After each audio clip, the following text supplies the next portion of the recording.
Eyes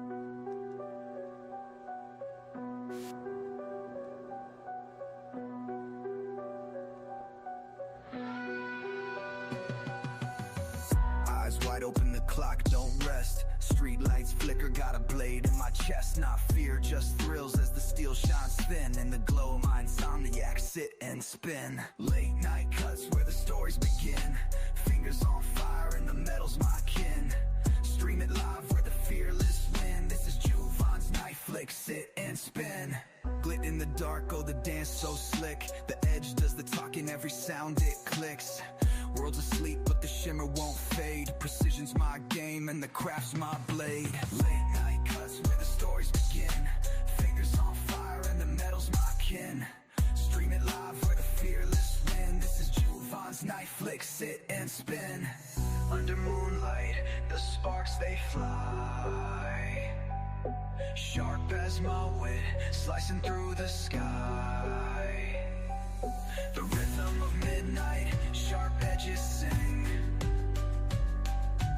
Tuned in, live to the late night king.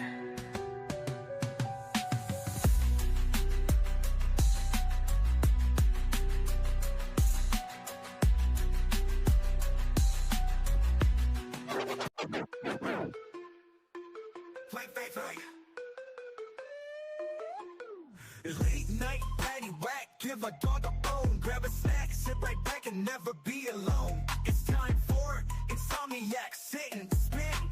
A knife live stream and a gathering of friends. Insomniac, sit and spin is about to start. So come on in and do your part.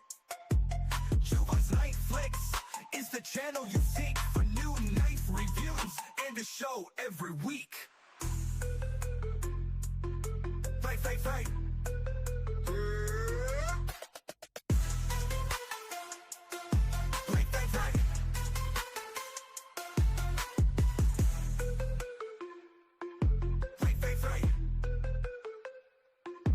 Insomniac, night, patty whack, give a dog a bone. Grab a snack, sit right back and never be alone. It's time for Insomniac, sit and spin.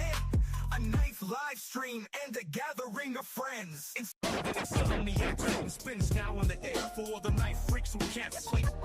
I'm the Insomniac, Juvan, and today we're gonna take a look at some of my flicks. So you're getting where you're sitting, sit down, shut up and listen. Don't forget to like, comment, and subscribe. And don't forget to flick it. Welcome to the Insomniac, sit and spin. Welcome to the Insomniac, sit and spin. Welcome to the Insomniac, sit and spin.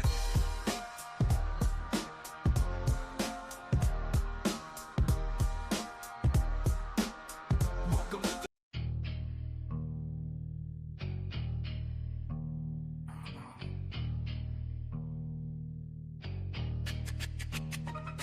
Got the Scully in the house, it get cold in here. Open up the pack, crack open the beer. No fear, no tears, got the old 10 gears. Knew you been around, ain't been home in years. Had a hard day's work, it was easy for me. Javon, the beat hit easy to me. We talk about knives, it was EDC. Just the first 1, 2, 3. I don't know if you all been told it could get weird. So are you high on cigarettes? Alright, ladies and gentlemen, Javon's Night Flicks, baby. Friday Night Flicks, baby. The first ever episode, we are getting it cracking like we say. Shout out to my co-host, Miss Evelyn. Let's get it, let's go. I went out. You left a little bit, but are you high on cigarettes? And when that stuff runs out, you're gonna wanna make it. Are you high on cigarettes? Let's watch Juvan's weirdness and get high on cigarettes. Let's watch Juvan's weirdness and get high on cigarettes. Let's watch Juvan's weirdness and get high on cigarettes. Let's watch Juvan's weirdness and get high on cigarettes. Do you know that you're right or wrong? Do you know that you're right or wrong? Do you know that you're right or wrong? Do you know that you're right or wrong? He don't smoke 'em, but but he loves it when you do. That's why he's higher on cigarettes. And if you find him, you should light him up a few. He's getting higher on cigarettes. Let's watch two Ron's witness and get high on cigarettes. Let's watch two Ron's witness and get high on cigarettes. Let's watch two Ron's witness and get high on cigarettes. Let's watch two Ron's witness and get high on cigarettes. Do you know that you're right or wrong? Do you know that you're right or wrong? Do you know that you're right or wrong?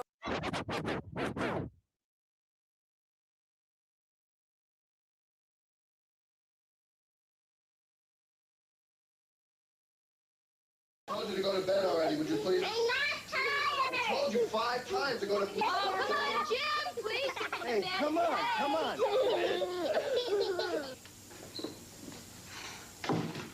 Is this what you had in mind when you asked me to marry you? No. Remember when you first fell in love? There's something more like this in life. Keep it that way.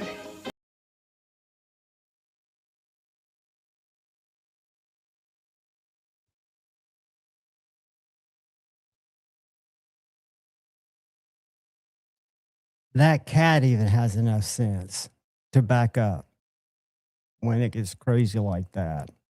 What is going on, everybody? Welcome. I look unusually blue, but that is okay. I think it's because I don't have any red light on me. I'm not going to let it bother me. I hope you guys can hear me. I hope you can see the table. And when the guest gets back to their chair, you'll be able to see them. Henry is in the house. What is up, Henry? Happy Tuesday. Happy Insomniac Sit and Spin, where we hang out. We talk about knives. We talk about lives. We got some cool stuff to look at, some things to show you guys, and I'm stoked about it. I'm glad to be here. I'm not working tomorrow, which is also a win. Marco, what is up? Good to see you. We'll be back on schedule Sunday for the members giveaway. I don't know if Neil McKenzie's in here, but I sent him an email today. Ground Fog, what is up? He's got 2 packages coming for me. What is up, Kathleen? Good to see you, young lady. It looks like you are on the mobile stream. Just so you know, this goes out both mobile for the portrait or vertical stream if you like that, and it also goes out landscape. So they're both out there.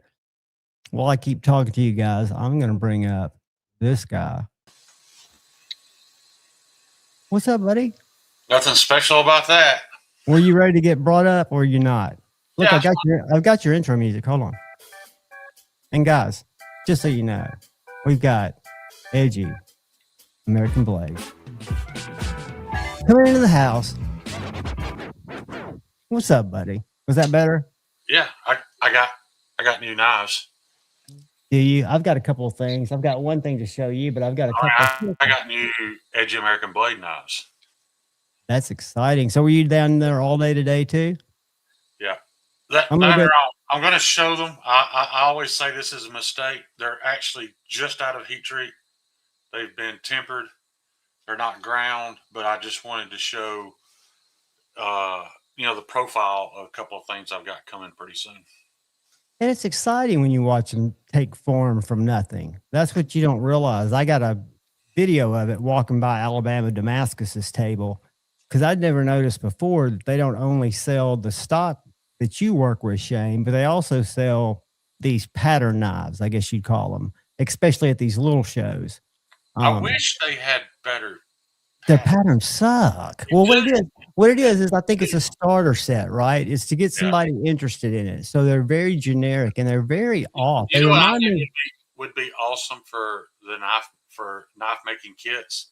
If you made a 7, 8, 9, 10-inch starter knife kit and the handle was shaped and drilled and the scale material come pre-fit and the blade was just a rectangle. Then you just shape it into whatever you want, make it into whatever you want past that. But, it gives you a head start because your handles would just be ready to bolt on and sand. But nobody does that. Instead, they get really ugly starter kit knives. Well, I wonder if the starter kit knives are intended for an audience that's even lower in capabilities than what a lot of makers have. Like they might not have the ability to cut it, or does everybody have the ability to cut out of shape? Yeah, the part they're doing for you, you can do with a 4.5-inch angle grinder. You can do with a stone wheel on a grinder. See, I didn't know. I figured if you were just they're doing the easy part for you. I've actually thought about doing just some ergonomic, basic shaped handle, and drilling the holes and heat treating it, and just leave a 7-inch rectangular blade on it. You can buy it. You can grind it yourself. With a 1x30, you could easily make your own. That's such a cool concept. That's such a cool concept. If nobody's doing it, why not fill that niche and offer it? You know, it already be heat treated. All you have to do is take your time, shape it, grind your bevels, do with it whatever you want to do past that. I think there's so many. A lot of people laugh at me. It is, when I think about it, it's kind of a wacky idea, but I still find it very innovative. That guy that sent me the travel EDC sheath. Do you remember that? It's it's a travel EDC sheath. What it is it's a small pancake fixed blade sheath that's done very well. Looks like a pew sheath. It's even got you just buy a paring knife and put in it? Comes with an old paring knife in it, just a regular one, and that way you can fly if you just carry on. Anyway, if you're in a foreign country and you just want to have a knife, but you're not going to care if it's a Grail knife. And you can go into like Knives and More and buy a $35 Wusthof, which goes in that sheath very well and is a very capable knife. The point is, if you've got an idea like your shape, what I've got laying here for a Wusthof. What I think is excited about this kitchen knife, dude. Kitchen knives. I'll go ahead and show it, and I'll remind me, and I'll show it again later when more people are in here. But like Bugsy has one of my kitchen knives, and it was a very plain Santoku. What's up, Bugsy? I'm still going hello to people. And I stopped it, Bugsy. But I wanted something that just looked a little cooler, and I wanted something with more blade height, so I could get even better geometry. Kind of chef's knifey. Yeah, so I bought some 3.5-inch tall stock. Now 3.5 is a bit much, but that's it. Oh, that reminds me of, what's the name of that knife? It's not a chef's knife. It's called something else. Benchmade makes one. The what? Station. Yes. The station knife from Benchmade did definitely inspire these. It doesn't look like that. It just, the shape kind of reminds me of that. It's K-tip, but the handle's a little different. And that's at least 10% of the people that come into Knives and More are looking for good kitchen knives. They either leave with a shoe. It's Kaya's key. What are they called? Shoes? Yeah, but what's the kitchen brand called? SHU something, or a Wusthof, or there's another one. A Dexter is very popular in the restaurant industry. It's kind of a more bargain knife. They have all those shapes. I'm trying to learn those, kind of like the patterns in traditionals. They're not as hard. What's up, Dr. Drew Dude? I've got my new take on a fifth pocket carry. Ooh, I'm gonna make you big for this. That's right. It's just a 2-finger handle, and yes, I drew inspiration on this knife as well from the Cold Steel Tough Light. I love the little Tough Light. That's like a Tough Heavy though. But this is going to be slightly different, because this is going to be full flat chisel ground on one side and not on the other. So you are going to chisel grind it. I was wondering how you were going to do that. But this is what's different. I'm only putting a scale on the side that is ground. The back side. The back side will be perfectly flat, smooth. Of course, it'll be finished. Like I said, this is right out of heat treat, so it looks a little rough, but it looks cool. I mean, the thing's cool. Your Kydex sheath on the back side will be perfectly flat, because the knife is perfectly flat on that side. I think it'll be a great ass pocket knife. I did a video that's coming up. The reason I'm calling it a fifth pocket knife is the sheath will have a couple of rivets in it, but I'm not putting a clip or anything on it, so you can just drop the whole thing in your fifth pocket, take it out, take the sheath off, and use it. You can add a clip and put it in any pocket you want, but I did check this, by the way, and on an average pair of men's jeans, that's about what you've got sticking out of your watch pocket. Has Terry seen that yet? Because that No. screams little fifth pocket coin slip. Yeah, That's like a coin. Nobody's literally, this is the first time anybody's seen it. I could see that having a little, you know what I'm talking about, when like the challenge coin that you sent me, you know how you can get nice leather sheaths for those? Yeah. Something that just covered the business end of that blade where the one half of the G10 or whatever handle material is exposed. Yeah, and I thought about it, this is not a tactical knife by any means. I mean, of course, you could definitely use it to get somebody It's a great box cutter. It's the ultimate utility knife. It's a fifth pocket knife, so I don't, the thoughts of having to take it and the sheath out of your pocket and unsheath it to use it and put it back, I don't have any issue at all with that. But listen to this. This is the other cool idea I've got. Now, I haven't done this yet, so I'm not positive I think I can make it work. My plan on these holes, I'm going to insert spent 22 LR cartridges into the hole. So it'll come out the other side through the scale. And then I'll use an anvil to flare that 22 shell into the handle and then fill the shell itself with colored epoxy. So on this side, it'll just look like a little brass ring with colored epoxy inside of it. But on the back side, on the flat side, where there's no scale, no grind, you'll see the head of two 22 LR bullets there. I think that will be, I've never seen anything like that. I'm going to call it the rimfire.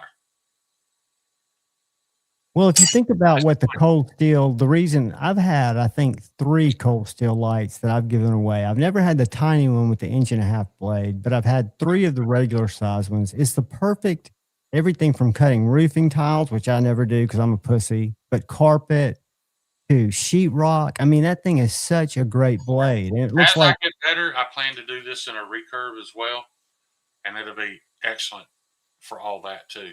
But and everything I've looked up says that the sharpest a knife can possibly be, the best cutter it can possibly be, is a 0 ground chisel grind. So that's what this is going to be.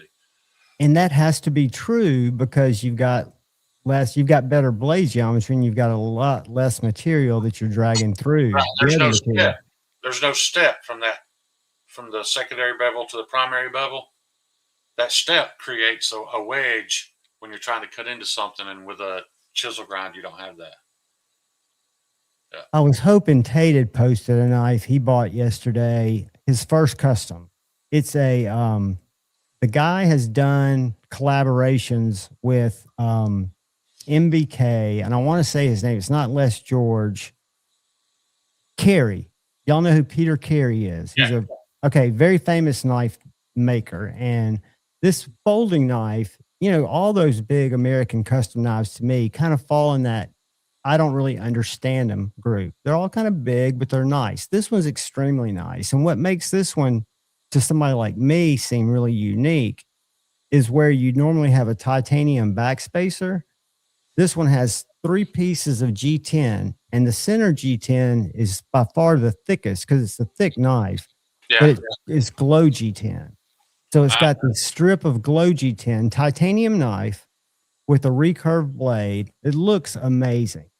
What you got there? Ooh. I wanted you to see the edge I put on that Peach Smith. So did you put that in the clamp 2 different ways, or did you keep it in once you clamped it? I kept it in, but I did them completely separately. I sharpened this, and then I came back and sharpened this. But Bugsy sent me this, and it wasn't super sharp, and I wanted it sharp. I love this little corner for packages, cutting open my dip cans. And for cutting open an Amazon package, if you've got clothing in there, you won't cut into the soft stuff because you're just using that little corner of the Tonto. Yeah. But I will say, without knowing anything about this guy's heat treat recipe, this ABL is done very well. This shit was hard. Yeah, he did a good job on it. And I know this knife's not for everybody. I think Bugsy got lucky, really, that he found somebody that loves and appreciates this knife as much as I do. But I love this thing. It's not a locking knife. It's a double detent. Those are so cool. There's no drop shut, none of that. It's got a little pry on the end of it. It's got a bottle opener. It's everything a man needs in a knife.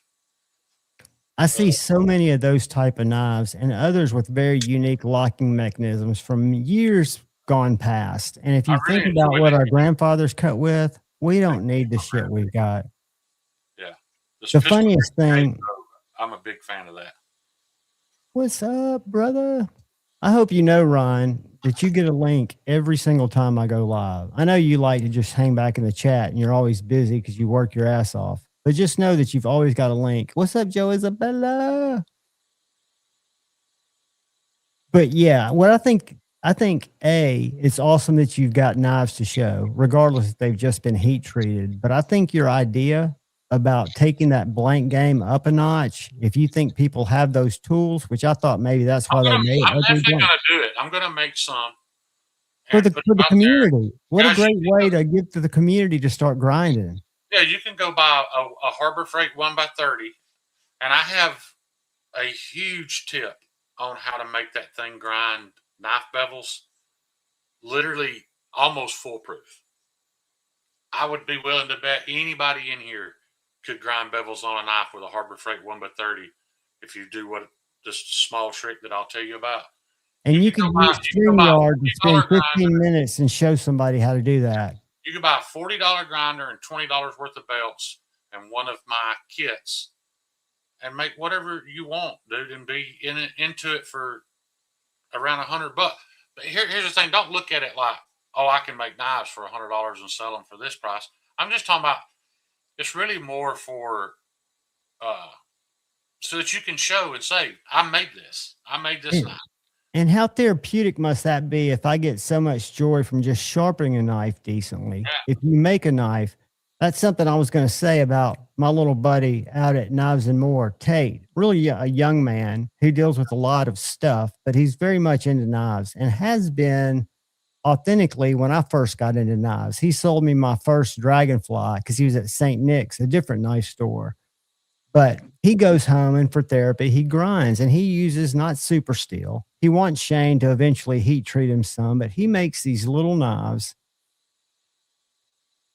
that are, and he got his little laser thing, but that's a simple little forged knife that he did like that, which is not like I think we do knives, right, Shane? Modern knives aren't usually beat out like that, but he also does little cutting tools that are done more traditionally, but a super cool kid and extremely talented. He's a good kid, man. I bought my very first expensive knife from Tate. It was a Spyderco PM2 Blurple in S110V. Tate sold it to me at St. Nick's. And the greatest thing I always thought about Tate, you tell me if you felt the same way, Shane. He never seemed pretentious. No. He was always knowledgeable, but he never seemed like that asshole knife guy that knew more than you knew. He will let you sit there and talk like you know what you're talking about for an hour, and he won't try to shut you down. Even if he knows you're wrong, he won't say anything.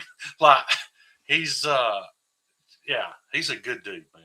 He's very much on the spectrum. He's very awkward. It was to me, it was like a coming out, like a unicorn animation that happened at Blade Show because we were standing around the pit. Shane was not feeling good, so that made it kind of nerve-wracking. Come to find out. You were come to find out, but we're going to keep it light. You weren't feeling good. Yeah.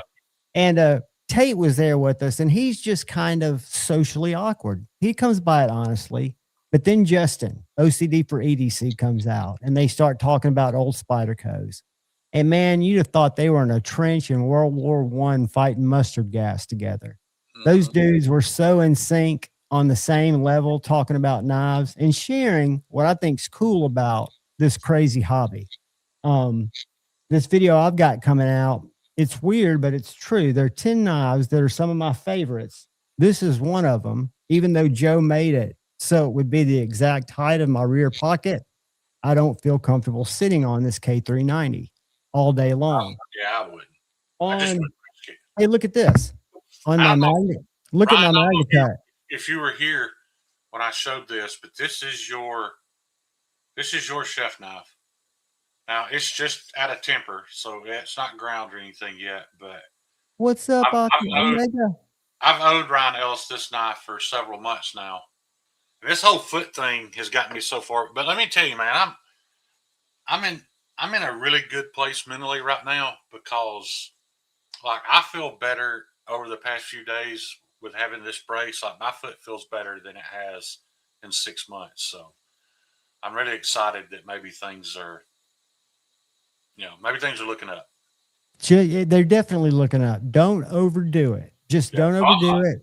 And know that all I'm asking of my body is 2 hours a day on my feet, 2 hours in the shop doing what I want to do, and then I just go home. See the curvature of my little ass on that? Oh yeah. I feel no issue. This is my fret is perfect. I'll sit on this because it's a short blade, thick all day long. And dude, this thing holds an edge. My edge. This doesn't have a clinging work edge. This has a Javon edge. But I used my tape trick. I've sharpened it twice because I love the way it feels. It burrs up. I usually have a trouble burring the tip of my knives. It's a technique that I'm trying to perfect. And this is a great knife to do it on because the steel is done so well. Your burr literally stays solid. It's awesome. But I'm scared. I did 10 knives and they're all great knives. Like that knife I bought from Colin McGuire when you and I were in Nashville together, that EDW, that really thin Warncliffe that he hand makes with the 80s carbon fiber. It's got an Oak City leather sheath that's too tall for my back pocket. And they're just some knives that, like this Sparrow 7, works better as your primary carry. And if you carry, in my opinion, a 7 to 8 inch fixed blade in your right pocket, you've really eliminated the need for your primary folder, in my opinion. Yes, I like to carry a folder. I carry folders now because I like them and I like the way they make me feel and I like showing them off. But they no longer have a utilitarian use in my life. Probably not nearly as much. Yeah. I did take the time to get my 4-inch Venise stones. I found them to be the perfect way to sharpen my little slip joints, which never get a good edge. And I've got them all very sharp. They're cases, stainless, which I hear and I've learned that the carbon tool steel is the way to go. But I was going to tell y'all a nice story, but we can all look at it together because it's Benchmade's 2026 dealer catalog. And the 2 pages that made me go, what in the absolute holy fuck am I looking at is their steel chart. And I'm sure none of y'all have ever looked at it. Which do you think looks better on a steel chart? 440C or LMAX? Toughness wise, the 440C will. On all of them. Do you see anything that LMAX holds that's better than 440C? Or is 440C on every 4 benchmark better? Let me say this. Depending on who he treated it. Could be. There's no doubt in my mind that Alex Steingraber's LMAX is better. But sure. But Benchmade doesn't offer 440C. Yeah, Benchmade doesn't have a very good idea on what to heat treat what at. So when we read, because they have a little sentence before the chart, and you know what it says Crewware's greatest attribute is? It's extreme corrosion resistance. And like Benchmade in their fucking 2026 dealer literature. I'm about to pull it up because I took pictures of it today. Because I found it so misleading. I've always thought that Blade HQ had the worst steel chart. And dude, this thing, it'll tell you things in the opening sentence. It's almost like they got the columns wrong. Like somebody didn't proofread it. And when they imported their table, it put the wrong heading in the steel. Because you can't tell me. The only time I would be okay with owning a knife in 440 would be a chopper in an end of the world situation, because I know I can sharpen it really easily. It's going to get dull really quick, but it's kind of like, it's even tougher than ABL. But the trade-off in ABL and Nitro V and 14C is you get almost that same toughness, but a lot more edge retention to go with it. Right. And I realize, it makes sense. This steel's not as different as we want to think.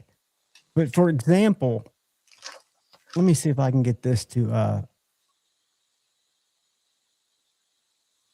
I'm going to I think the only steel Benchmade has ever done really well, and it wasn't great, but their M4 was okay. So I took pictures of these two sheets. This is just like the front few pages. It looks like a nice chart. It's showing, everything from M4 to crew wear. But like when you read MagnaCut, I need to get to it because I didn't realize this about MagnaCut. But did you know it has 0 carbides, which to me doesn't seem possible? I ain't gonna comment on that. I'm gonna pull it up and you tell me if it's. I don't know what they're talking about.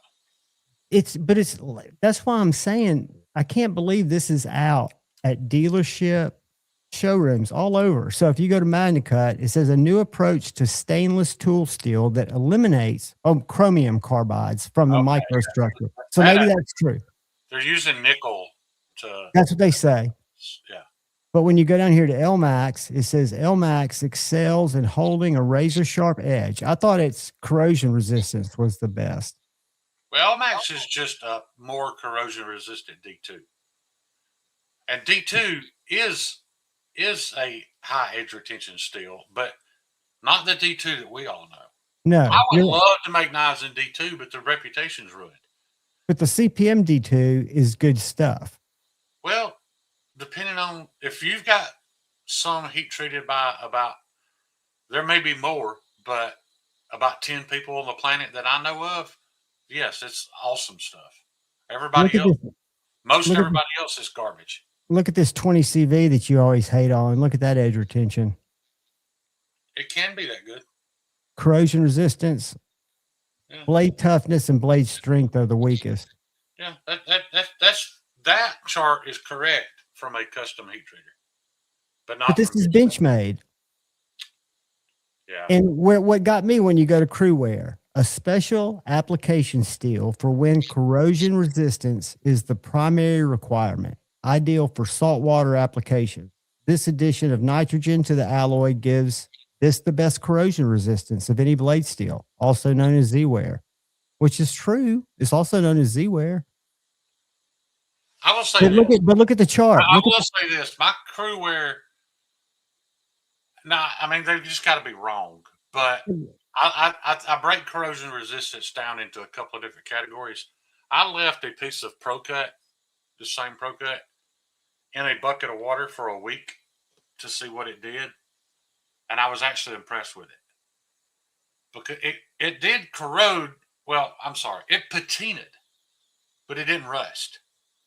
It didn't pit. Maybe that's what they're talking about, because I've never seen any of my crew wear rust, but I've seen it start to change that tint. It'll start to get a bluish gray tint to it.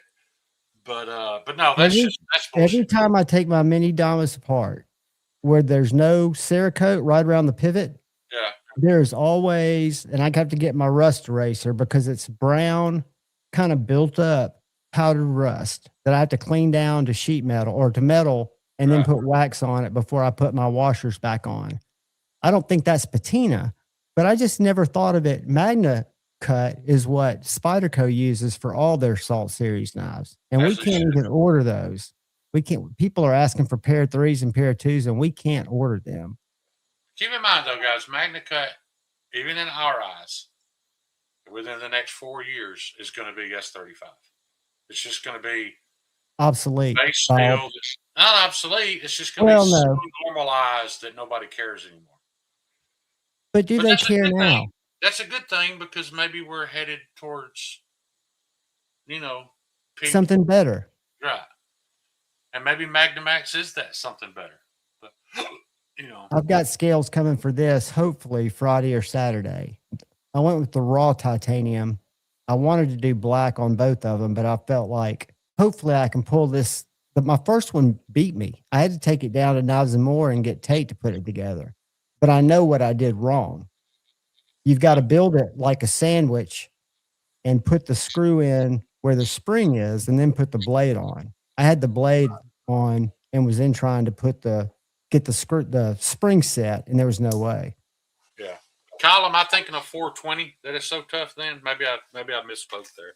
I know one of them is at the very top of the toughness chart on stainless steel. 440C, originally designed for ball bearings, valve, and gears. This high corrosion stainless steel is the staple of the cutlery engine, according to Benchmade. Yeah, Benchmade's full of shit. Or whoever wrote that chart's full of shit. Well, it's like the 6 page in the book. We learned that with most charts. The chain. Why do that? Why it's easy to make an accurate chart. Look, I'd rather them lie than just be wrong. Well, just do an accurate chart. It's 4 lines. And then the entry, the sentence that introduces. See this crazy thumbnail to your right here? I bet you what happened was they told somebody to put that together and they just typed it in and let AI fill in the blanks. Speaking of, see that thumbnail? Yeah. I've been running A/B tests where I get AI to make a thumbnail like that one against one of my normal thumbnails. They're performing it by over 20 points each time. I get 20% more clicks on AI thumbnails.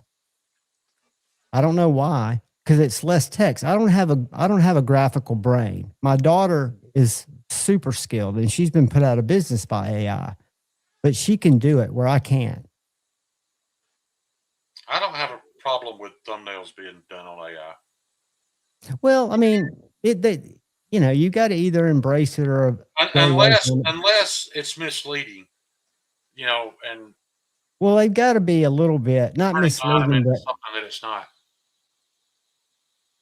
Check what it does, because I'm doing one click. Read my video and optimize it. Look at this one. See if it'll show it. Isn't that a creepy looking dude? Oh, it's not showing it. Hold on. Actually, Kyle's correct. It pulled this out. It's 420 HC that is that way up at the top of the toughness chart, but it's not tougher than 14C. So 420 is and not a ton tougher than LMAX, is it? I didn't see LMAX on this chart. Well, on the Benchmade, LMAX is the worst because it's not on this chart because it's not even considered. I don't know. LMAX is the worst at what? At everything. It's got the lowest of all the steels they've got on there, but they just released improved D2. It's a more stainless D2. Can you see that thumbnail right there? I did not hold those knives. I did not put a picture in AI. I don't have my pictures in my videos. No, but it created it from, I don't know where it got the picture. It's bizarre. Yeah. It's bizarre that there are programs that can think shit like that and make a difference. I didn't think it would make a difference because I've always kind of run A/B tests, which you just throw 2 thumbnails up and it'll tell you after a week which one performed the best. And the goal is to learn which thumbnails resonate more. Jeffrey Dawson, I know you're correct. And I'm actually thinking about doing a crew wear knife and leaving it in water for a week and then taking it out and oiling it. But I'm not going to sell something like that until I let it sit for a month afterwards. I would actually like to be able to keep, because the patina that water put on that Pro Cut, with it being submerged in water, was unlike anything else I'd ever seen. And I liked it. I thought it looked really cool. Unfortunately, it was a knife I hadn't ground yet, so I ended up grinding it right off. But yeah, I think about that. I sat with Tate today and looked at some slip joints. I'm not that big into them, but these were from his collection between 1902, and 1940. And they were all patinaed. And to me, they were heavily patinaed. None of them were rusted. They were all patinaed. And I found it fascinating to see steel turn like that. Yeah. My brother, when he buys a brand new case knife, he takes it home and stabs it, buries it into a potato, and leaves it there for like 2 weeks before he takes it out and puts it in his pocket. What makes it rust, though? See, I'm afraid I would do that and instantly make it rust. Oxygen makes it rust. The potassium is causing the steel to patina. The water that I left that knife in caused it to patina, but it needs open air oxygen to rust. And with the potato trick or the water thing I did, there is no air touching it to cause it to rust.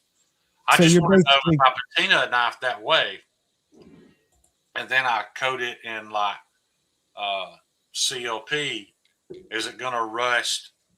You know, a month later, am I going to go pick it up? Is it going to be rusty because of what I did? I want to find that out before I use that procedure, because I actually liked it better than an acid wash. It was a different tone. It was like a bluish gray tone. How are you, Gary? I'm doing good. Hey, I bled all over some MagnaCut and it did not corrode. I didn't realize it was covered in blood till the next day. It shouldn't. No, it doesn't. Ask Gary's opinion on that chart. I think that's a perfect topic for him. I was at the knife store today that I do social experiments 4 hours a day, 4 days a week. And they had the new Benchmade 2026 catalog that had a blade steel chart in it. We have all come to know blade HQs and how inconsistent they can be. And I was blown away by the information in this chart. And talking to some of these guys, I might be just don't understand it, but I'm going to show you. It's two pictures. It's like actually page 6 and 7. It's early in their catalog. Let me get one pulled up. And they just released, keep in mind, a whole bunch of knives in LMAX. They're tag-along or tagged outs and they're bug outs. They just did a lightweight series and they're featuring LMAX pretty heavily. But when you go look at it here on their steel chart, it rates the lowest of any steel. They say LMAX excels in holding a razor sharp edge through rigorous use, whether you're slicing, carving, or cutting under pressure. That's the opening statement. Well, then I started reading about one that I thought I knew a little bit about, which was Crewwear. And I did not think Crewwear's toughest attribute, I'm going to share this other page so I can zoom on it, was what Benchmade tells me it is. And I can't imagine that Benchmade would not have a proofreader that would say maybe that's not the way to go. So when you read about Crewwear, it tells you that a special application steel when corrosion resistance is the primary requirement, ideal for saltwater applications. The addition of nitrogen to the alloy gives this best corrosion resistance of any blade steel, also known as Z-Wear, which is a CPM Crewwear climate. Oh, it's LC200N. It's a typo. Okay, so they don't have LC200N anywhere on their chart. Yep. Yeah, they also said in the thing at the very last that it's also known as Z-Wear. So they clearly knew what steel they were talking about. Oh, wait, no, Z. Yes, that's true. I'm thinking of Z-Fitnet. And I just thought maybe I just didn't know my steels as well. And they don't have sharpening ease as one of the pillars. They've got corrosion resistance, toughness, blade strength, and edge retention. Well, they clearly did not ask me about this chart. I don't think they asked anybody that knew what they were talking about. But it just seems to me that if you know, so many people are going to see it. But I've learned even on the chart real itself, it has corrosion resistance as a low. They even show it low. I know you can't, your brain doesn't wrap around it when you read that it's the best and it's the lowest on their chart of 4. I think they were getting Z-Fitnet and LC200N mixed up in their head because there is no nitrogen addition to Crewwear or Z. Read some of the others and see if they seem consistent to you, because I read others that made me scratch my head. Well, firstly, I'll be honest.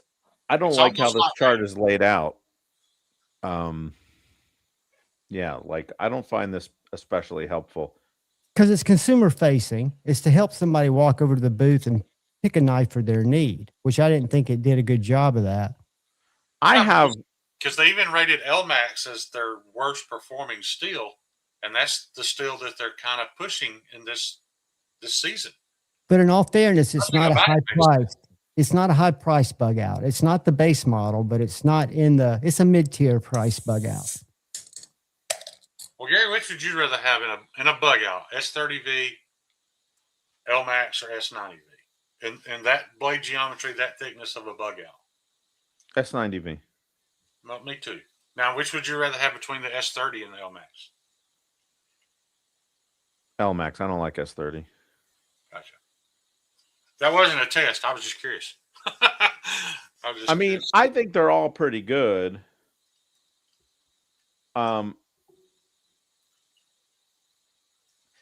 Yeah, I'm a numbers guy, and I just don't like I like to know when I'm looking at a bar graph what numbers are on the bar graph and if they're linear. Right. Like this is like, how about right about there? Right. Exactly. Are we talking about pounds and HRC? What's the left and right on that graph? I have an up. I have my own charts. You want to see my charts? I would love to. Well, I have some of it on my site, but I have. That's exactly what happened, I think, Jeffrey. I think somebody just let AI make that still chart and ran with it. But guys, I'm telling you, AI is not that bad. It can be.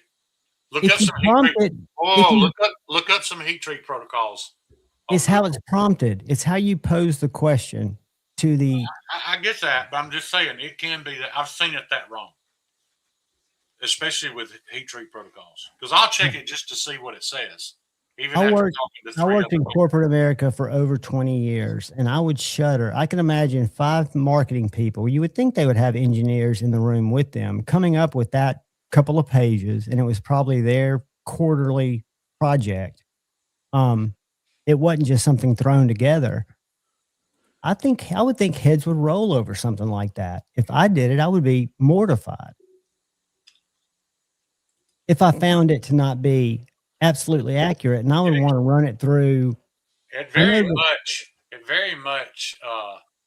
removes my confidence in how good a steel am I going to get for a company when they post something that egregiously stupid. Two totally different departments, I though. buy from them.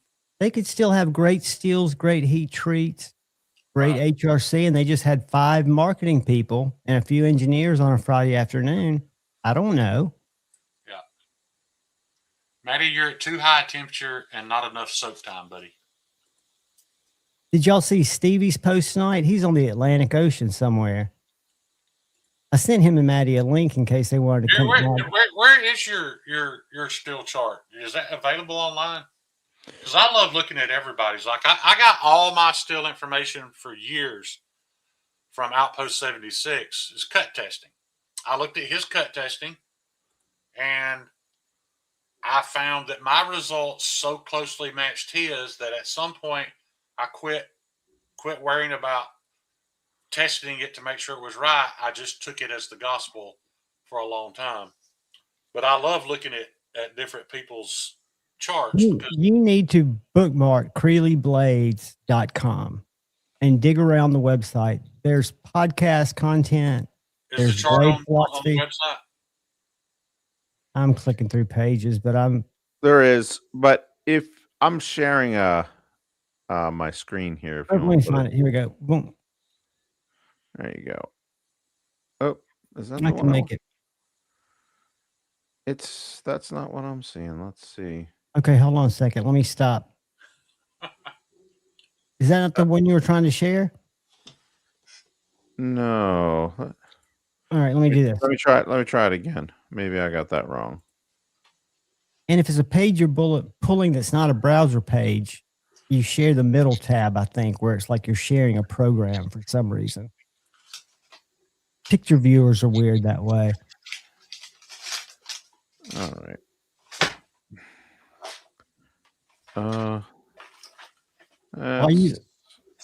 Let's see here. While you look for that, I had Joe I got it. X's video come across my algorithm today and watched it where he's beating up your knife. I love Joe. And I get all it. Right. Nobody should shoot a knife that way, all that crap, but he's entertaining, man. That's all I care about. So I parse these numbers a couple different ways, and I haven't updated this for quite some time. But like, here are some different ways to view like edge retention. Just to kind of get it into perspective. And these are based off of Laren's testing. Here's a pretty helpful way I parse it.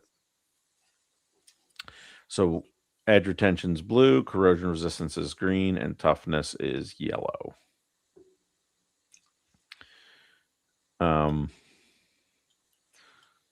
And then it is so this is based on edge retention, right? It's sorted by edge retention. I've never seen this chart, but I like the fact that it's all the charts in one. Like I can go, if I'm concerned about edge retention, I start at the bottom. If I want to be somewhere in the middle, I can move my way up. I like the way you design this. So you can look at this and get a lot more information in your head a lot faster. Right. Yeah. Just out of curiosity, what's your number one and your best one at the bottom? What are the differences there? Just out of curiosity. That Rex 121 and Maximet? No, the one that's at the very top, the least edge retention, versus the one at the very bottom with the most edge retention. I can't read what type of steels they are. Oh, okay. So the top one's 8670. Gotcha.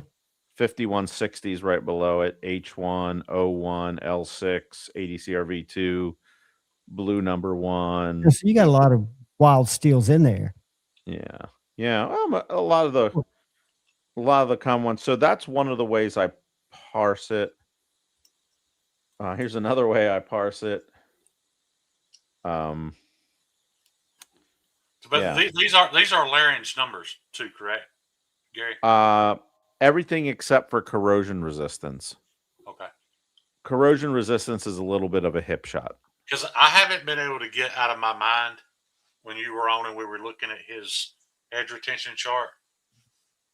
I just cannot stop thinking about the fact that he had S30V having more edge retention than MagnaCut. Oh yeah. And I don't know anybody that's had that experience with well heat treated MagnaCut. No, it does. It does. It has more carbide content. Well, but the chart just says edge retention. Yeah.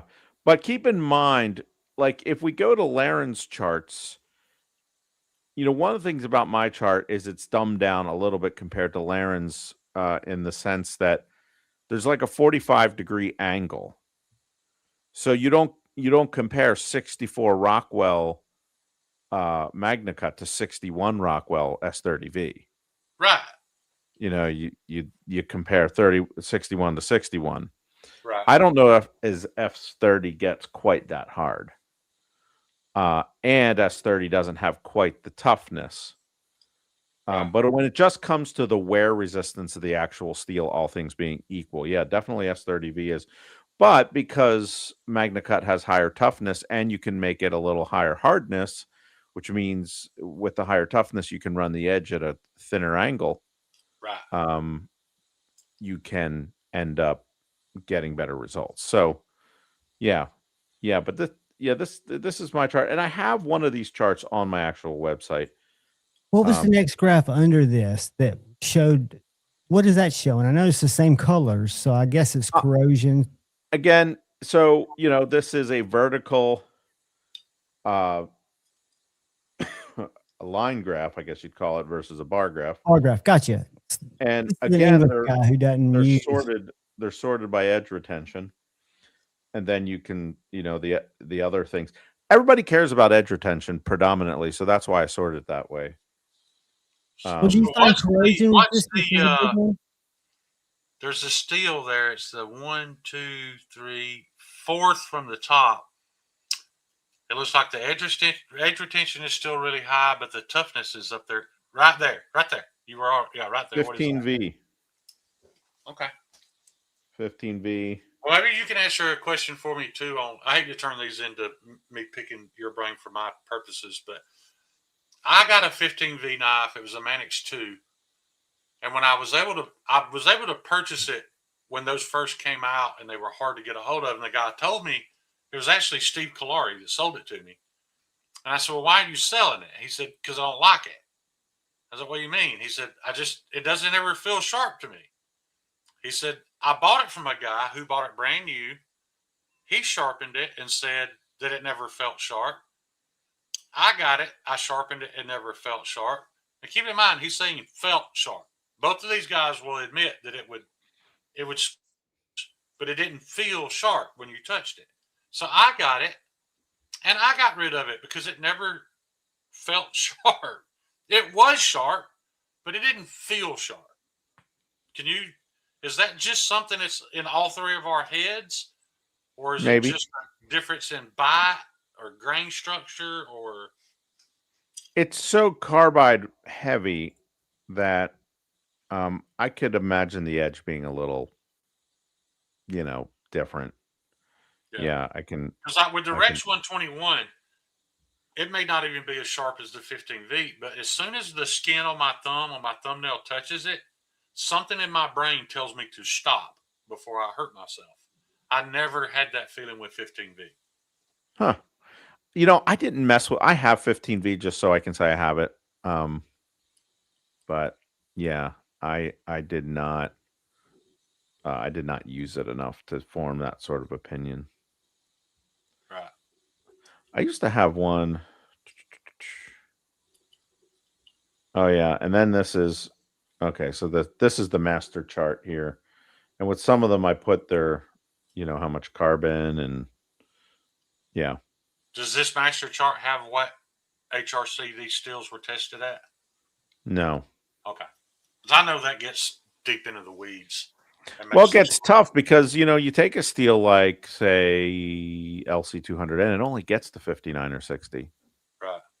So if you're going to run, you're not going to run MagnaCut at 58, well, unless you're Medford. But for case. Quite carry. Well, I think they were 61, 60. But we all make fun. But but you're not going to run LC200N at 64 because it can't get there. Right. So yeah, that's part of the equation. What is it in a steel, or is it more than one thing that makes it capable of achieving those high HRCs? Like why can ProCut reach 67? Well, they can all reach what they want. It's just what they choose to tell the heat treater. And that's why one of these things that irks me when I hear, well, it's all about the heat treat. It's all about the heat treat. Well, it's all about the decisions people make about the heat treat. It's not like Peters or whoever your heat treater is can't get you to where you want to be. It's choices that manufacturers made. Right. It wasn't that Medford couldn't get, MagnaCut to 64. He said, we want this at 59. Right. And these heat treats, they're going to be +1, -1. They're not going to guarantee they're going to hit it. So he might have said 60, and it might have landed at 59 or something, right. Something like that. But so there's a little bit. He changed that pretty quick because he got attacked heavily for over that. Yes. You seem like you liked it. Well, Greg's hard to like. I think it's more the science. I think not knowing Gary, but he probably appreciates the science being proven out that there's this sense that like some people can do it and some people can't Right. when it comes to heat treat, but that's not right. Some Gary, people choose to do it and some people choose not to, for tooling life, for warranty considerations, for for the longest time people were putting like S90V and M390 and running them in the mid 50s, upper 50s. Like, why bother? Just so you can put that name on there to market that steel. Well, that's what But China does. I did hear something interesting, and I didn't. This isn't verified. But the guy that told me at a knife show, I was at a knife show this weekend. Lehigh. No, Lehigh's coming up in like a month and a half. This was the Keystone Knife Show. It's a small show up in the middle of the state. But he said that China's M390 is made in China. Correct. It's like licensed. So that had me scratching my head like, really? So I just wonder, I just wonder the quality of a Chinese mill. If you go back to the Outpost 76 cut tests, none of their steels, their M390, their S90V, and of course they didn't want you to know that it wasn't CPM. They acted like it was, even though it's theirs. It has never performed even close to what I would wonder is that's when they were learning. One Riot M390 that was relatively close to a Spyderco in M390. But that was probably early on in their formulating their analog. I think, and Gary, I could be reading his interpretation wrong, but I think that China probably has a stronger mill infill structure and metallurgy infill structure because of just where their economy is, probably than we do in terms of datedness, that they may be able to have an M390 that performs on par or better than ours. Are you thinking that, Gary, or not at all? Did I read your initial thought wrong when you thought it was interesting? I think I'm curious if they have that capability, actually. I don't know is the answer. Right. I don't know. And I wonder, one of the things that is a challenge in China is consistency of materials. So like you might get a run, it might be really good, but then it'll just, we'll change this or this part out or that steel out. And so sometimes you're not getting, depending on, now some of them are better than others. Now, when I was doing a lot of heat treat with Buck Knives and Paul Boss, he was telling me he was sending a lot of hardened coupons over to China for them to make knives out of, hard. So the steel was from here, steel was hardened here, then went over there. Of course, he couldn't tell me who that was, and so that's maybe why some of it's good and some of it isn't. But so of course, I picked up a bunch of knives at this knife show because you like knives and you had an excuse. Yeah. Would you like to see what I got? I would love to. Gary, I want to touch on something you said a minute ago, though. When I purchased my heat treat oven, I got to the shop. I had everything set up, ready to go. Had blanks ready to heat treat. And I was more nervous than I've ever been in my life. And I reached out to Alex Steingraber. And I told him, I was like, dude, I ain't going to lie, I'm scared. He's like, what do you mean? I was like, I've never done this before. I'm scared. And he said, Shane, listen to me. If I tell you the recipe, I tell you the procedure, and if you follow it and you do the exact same thing that I do, your heat treat's going to be just as good as mine. There's no magic dust. There's no dance you have to do. It's just like you said, it's the decisions that you make. Did you decide to go from the oven to the quench plates in 2 seconds versus 20 seconds? Because that can make a difference. It's just the decisions that you make, and as long as you do it and you don't cut any corners, anybody can do a good heat treat. And I've been telling people that since the beginning. My heat treat's not great. I just don't cut any corners, and I do it the way it needs to be done to reach my targeted HRC. Yeah, there's no magic to it. And when you're going to a professional heat treater, that has vacuum ovens that are computer controlled, and you tell them you want this heat for this time and that at this time and blah blah blah blah blah. Right. That's what they do. Yeah. That's what they do. So like there's this sense, I get and I appreciate the accolades about, Creeley's heat treat, yada yada yada. But it's nothing fancy. I'm Right. just calling out more aggressive heat treat protocols. That's all. Right. And other manufacturers choose not to do that for a host of reasons, none of which are for more performance out of the blade. Well, the one thing you said though about industrial heat treat that I found out later on in the game was it's not always about, well, it is about decisions, but they may want a particular heat treat protocol done, but then when you send it to Peters and you find out, well, if your 100 knives are gonna go in the oven with his other 500 knives, as long as you're willing to do it by that protocol, we can do it all at one time. It don't cost you as much. So yeah, I'm sure you can get a custom protocol, but that costs more than just getting what I like to refer to as the industry standard. They may be heat treating your knife and some valves at the same time. I don't know. That's just a comparison, but one of the things one of the things you're working with at Peters is they run certain ovens at certain temperatures. right. And so they don't really want to hear your protocol. So they'll be like, just tell me what hardness you want, and we'll take care of that. So and I guess if you paid them more, maybe they would if you dedicated an oven or something, but it'd be a lot more, and it's already more. But don't you just want, as a maker, the HRC to be John, hit? before we get too deep, you need to recognize Joe Isabella's 35-month membership. No, You missed over it. Did I miss over it? That's because I'm looking at the chat. I'm not looking at my man hug. I have to give a quick man hug, Gary. I hope these don't offend you. They're Rocky and our man Apollo.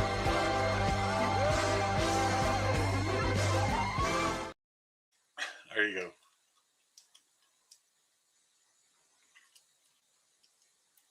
You muted the mic. You muted your mic. I did. No, I'll mute your mind. It does. It's StreamYard glitch. Yeah. This knife, Gary, just so you know, it's a small blade, but it's cut probably 6 full-size Amazon boxes and then one, or actually 2 Boost boxes. Do you know what Boost are? They're shakes my dad drinks. He's an old man. Oh, yeah. And they are double-walled. Uh-huh. So after that, I did put it on a strop, but it still cuts paper and has no catches in it at all. After that much cardboard, which I would have thought would have worn it some, but I've experienced no wear. Is that because the blade's so short? I gave you a short one. I'm sorry. I asked a question and then hit the drop. I'm sorry. Do you think that's because the blade's short, Gary? Well sharpened, and yeah, well heat treated. And the geometry is just perfect. I will say that this point is deceptively sharp and went deep in my finger, much deeper than I thought, because I went ahead and resheathed it during a live Friday night. But when I took it out Saturday, I mean, it looked like it had a really hard month. It was like covered in blood. And I don't remember bleeding that much, but I did have a paper towel that tourniqueted off my tip of my finger because it was just a deep prick. Where I just jammed the tip into it. But what a great little carry. Deep prick. I have some friends like that. Yeah, it is a sharp, one of the problems with the leather, especially the Badger Claw leather, was people were constantly putting it through. And if I was entirely honest, I would probably put through every 5th or 10th blade when I was sheathing them. So it is a sharp tip for sure. It's a very sharp tip, but the Kydex holds it great. And the way Kydex that is, the yeah. deep concealment carry clip, because I'm a pocket dropper guy, I think you Mhm. offer a belt mounting option too, right? Mhm. Um, Well, with the leather. With the leather, right. Yeah, I yeah. just think the Kydex sheath's perfect. I mean, the Kydex reason I stuck really myself good. is because I carry it in my back pocket and I wasn't paying attention. I was talking, reading chat, and I was just kind of fingering it into my, that sounded bad, but into the sheath. And I caught myself quick. It's definitely a poker. Yes. Yes. It's sharp. It's got a sharp tip that can come in handy for certain things. Like, for instance, I had this little watch that my son wanted me to put a battery in, and so I opened it up, and then just to get the battery out, I could just get that tip right on the side of the battery and Oh, no. pop it out. Yeah, just enough to pop the battery out. So, yeah, this is a little knife show. I tell you what, the New York Knife Show and this little show both had what I would consider significantly lower foot traffic than other shows I've been to. Now, I don't know if this is a matter of the show or just the state of affairs, but it is what it is. So I bought some knives. Let's see them. I always buy knives, and I didn't spend too much. Let's see. All right. So one guy wanted to trade knives I'm with making me. it big for just a second in case you show us stuff. Yeah, I will do that. Not to rush you, not to rush you. One guy wanted to trade me knives, so I didn't buy these, and I probably wouldn't have bought these, but if anybody's interested in them, they could be for sale. But I'm interested in the fact that you play Helldivers. that my son, who's in college in Tennessee, he likes to play Helldivers, so I play with him. I think I'm better than him now, but that's My just daughter went to school in Tennessee. Yeah. Middle Tennessee State. She graduated a year and a half ago. He's at Trevecca Nazarene College Oh, very cool. in Nashville. So this is a Boker. This is a Stockman. I think it's a Stockman. Yeah. And I'd say it's about a 6 pull. Is it a Soligen poker? It is a Soligen. It's a Tree Brand Classic. This is a higher end one. It has a crap edge, man. You know, whole thing is you're not supposed to sharpen these. I use my 4-inch beneath plates to sharpen them without allegedly sharpen them. Yeah. I don't leave marks, but I can't. I hate a dull knife. It's a tool. My granddad would have sharpened his. This may be something that I sell. Catch and release. Yeah, this may be something that I sell. So that's the one. That's the Boker that I traded for this guy. He didn't like it either. That's why I traded it. Then I got one of these guys, German. This is a pretty desirable slip joint too. iBrand. I've heard people talk about those when this in the same vein as the Pumas and some others are asking about. These are the different knives. Does it have a certain type of logo on it? Because I know they've been asking me to look for. Sorry about that. Not the dancing crane, but it's just got a little. Gotcha. Yeah, it has the thing in there. Again, is this that is bone or my Florida? I don't know, and neither did he, and neither did anybody else. It's a beautiful finish. This is a carbon steel of some nature. Let's check the edge. Crap edges. This edge is crap. Yeah, I know that one of the guys at Knives and More will use his motor for slip joints, where the younger guy prefers using his like plates by hand, just using some of the higher grit plates. Whatever it is, it's dull, in my opinion. All right. So those were knives I traded into. All right. Here's one I bought. And I think I got a good price on it. Can you tell me what this knife is? Who can tell me? In the comments. Come on, comments. What is this knife? Does it begin with a K? No. What's that? Does it begin with a K? Nope. Nope. Okay. It's not a What- Camelus. Hmm. It's not a Camelus, is it? It is not a Camillus. Or Camillus, my bad. It is not a Randall. It's And you Is it a misspelled buck? Randall. But I probably would misspell it, possibly too. it's not a big buck, is it? All right. I'll pull it out. We're not getting closer here. You're just getting tired of us guessing. Ooh, that looks like a Shane. Would you buy at Blade Show? I bought a Freeman, but that That looks like an old Freeman. The swedge does. I know it's not. I mean, it looks like kind of a variant of the USMC fighting knife, right? Nope. I don't know then. It's an awesome looking you're knife. you're in the right neighborhood. Now this is sharp because yours truly corrected an atrocious edge. This one is Cattaraugus. This is what's called the quartermaster knife. This is World War II era Ooh, quartermaster knife, which is a much better knife than a K-bar. I think, design, for actually using the K-bar's too long. is that a choil cut into the back there? No, it's just how it's ground. Okay, I got you. I see that now. I see it now. And this Hammered up on the flat. this pommel's much bigger. Part of me wants to take it apart and fix it, but I think I just want to leave it as it is. I just like the idea that somebody in World War II carried this knife, obviously, in the field. It's been used. Yeah, the history cloaking that knife, there's no telling.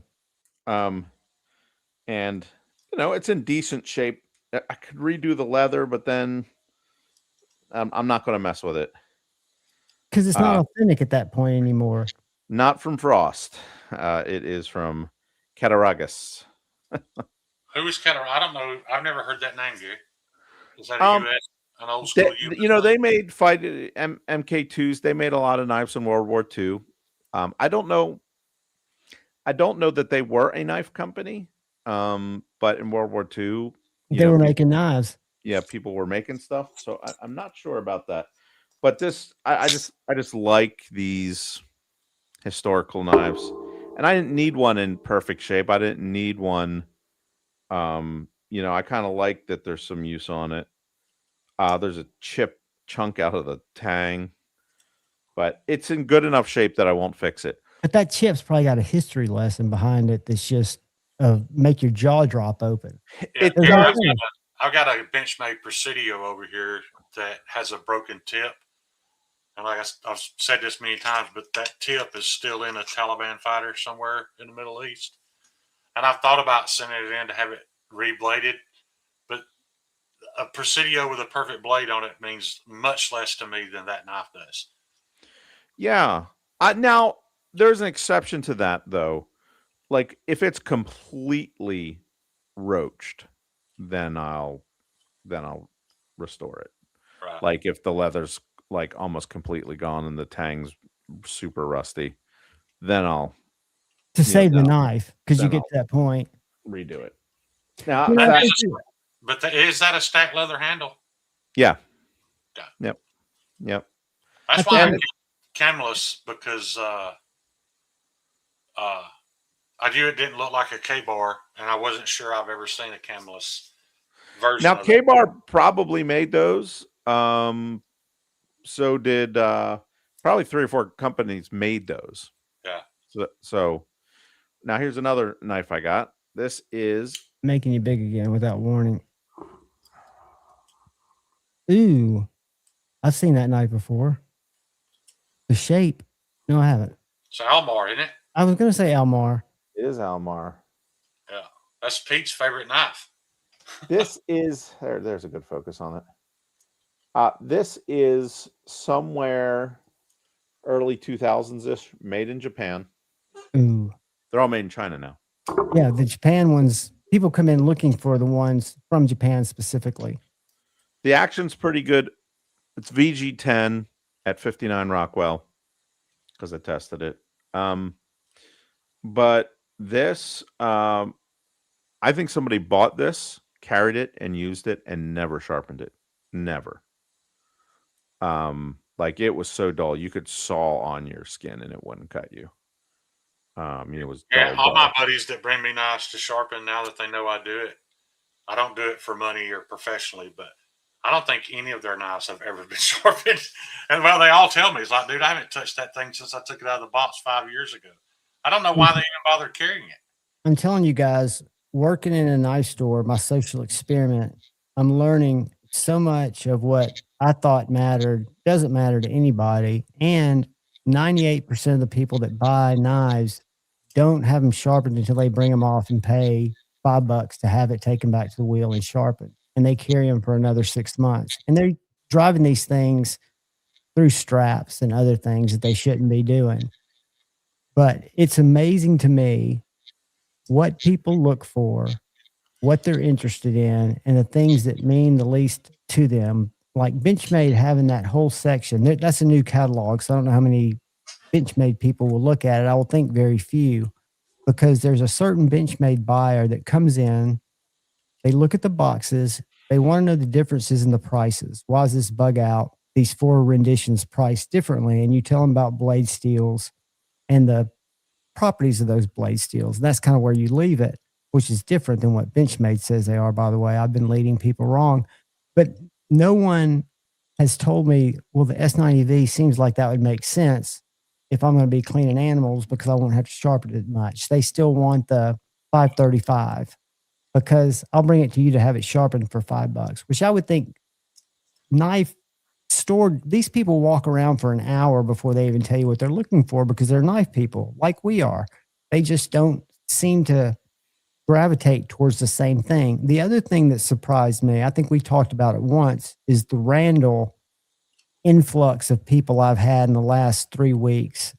And that's an interesting group of people that really love that knife. I mean, and I don't understand it. And the guys that I work with, one of them does, the older guy, but the younger gentleman doesn't understand it really either. I think you have to really have an appreciation or even a fandom for the maker to understand that Randall thing. Like, I get that a lot of folks don't like Greg Medford. I don't defend him because I understand it. That's your choice. But then again, I know people that own every knife he's ever made.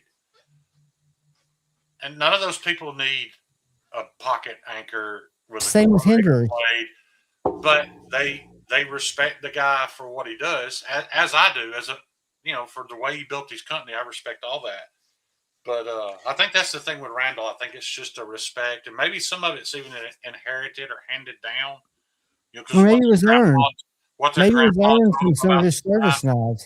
But I wouldn't pay. I wouldn't pay more than $200 for a Randall because I know that knife could be made for about that and be better. John wouldn't let you hold one. I know.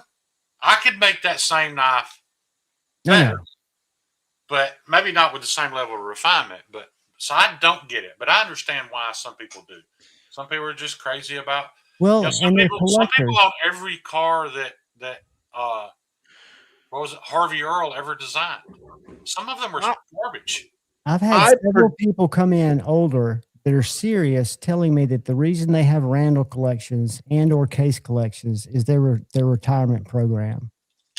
That they've been buying these knives the whole years that they work, and they've been collecting stuff. I agree that you can find much better returns on your money, but like the guy that sold the 27 Randalls, I'm sure those weren't the only knives he had because he was a pretty affluent older guy, but he wasn't hurt. His feelings weren't hurt. He didn't take the first deal, but his feelings weren't hurt because he had such a lesser amount in them from buying them 20 or some odd years ago. Right. Putting your money into a fund, you don't have that collector fun out of that like you do collect. No doubt. If you're doing it for fun, I'm not arguing with you. If you're doing it to make money, I'm arguing with you. Well, there's one guy did it specifically for his wife. She called today. And he's been buying they're 3 collector series of cases. He participates in the top one and the middle one and has been buying these knives, cleaning them up and storing them in a safe because he likes to look at them when they come out, or he likes the rush of them coming to his mailbox. But he's been putting him back for his wife to when he passed away to reach out to this guy that's owned this store for over 20 years and sell them to keep yourself going. They're worth it.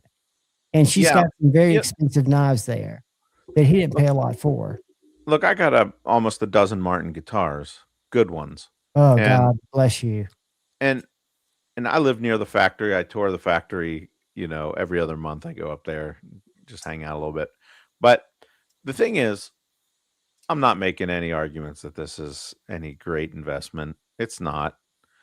They'll hold their value better than a lot of guitars these days, but still, here's the thing. Collect because you like it. Collect what you like. Enjoy it. Maybe when you die, you get some money out of it. But honestly, I think it would mean more to me to pass it on to my family that might enjoy it. Might start playing it. Yeah, than any sort of payday.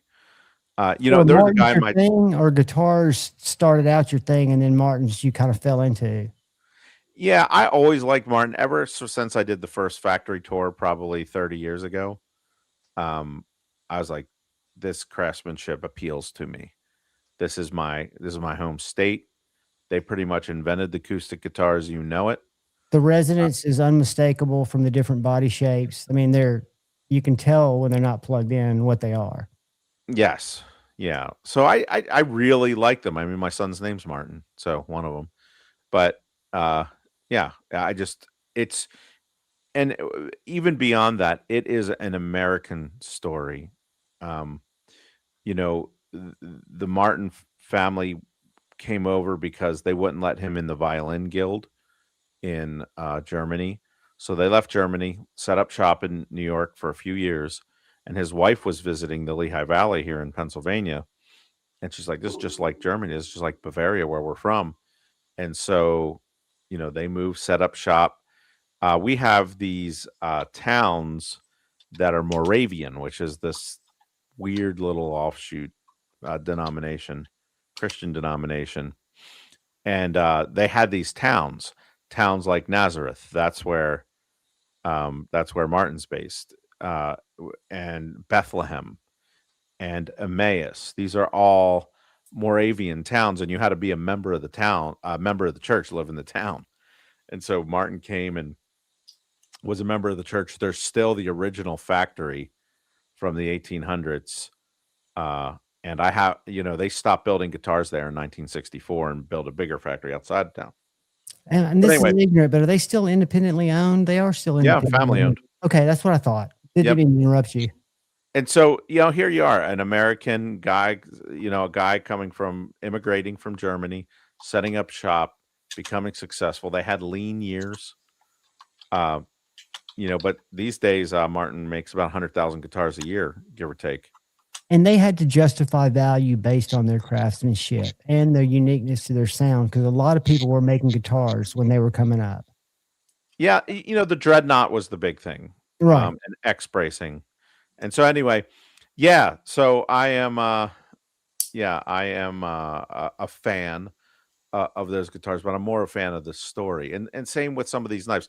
Now, I was talking to somebody about Randall in particular, and this is my prediction. I believe that market is going to absolutely drop out when the people pass away. When boomers pass away. The same way the Model A Fords are only worth about $7,000 now. A fully restored, perfect Model A, you can get for $7,000 to $10,000. Yeah, yeah. So those people have died. Unfortunately, they're not alive anymore. Nobody cares. And most younger people aren't into Randalls. It's interesting. This knife show that I went to, and I do have two more knives to show you. This knife show that I went to tends to lean more on the traditional slip joint, fixed blade, custom fixed blade crowd. And so there was more of those kinds of knives. There was plenty of Randalls to be had. I just can't bring myself to spend $500 to $600 on a Randall. Because you don't find the great deals anymore, unless you probably find an estate sale or something like that. Yeah. I noticed, because we had the Rocket City Knife Show, I even called Shane. He was going to drive an hour Saturday to go through it. And I said, buddy, if you're not looking for case cultivation, Justin Driver was there.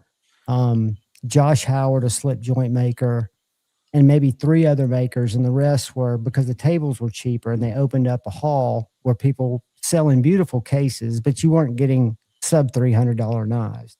It wasn't anything that really interested me. Granted, there was a lot of history in the room, but it just seemed like those people, it reminded me because I saw several fake Benchmades. And even when I said they were fake Benchmades, the guy grumbled at me that they weren't. And I said, well, I've got it on film. We'll see what the comments say.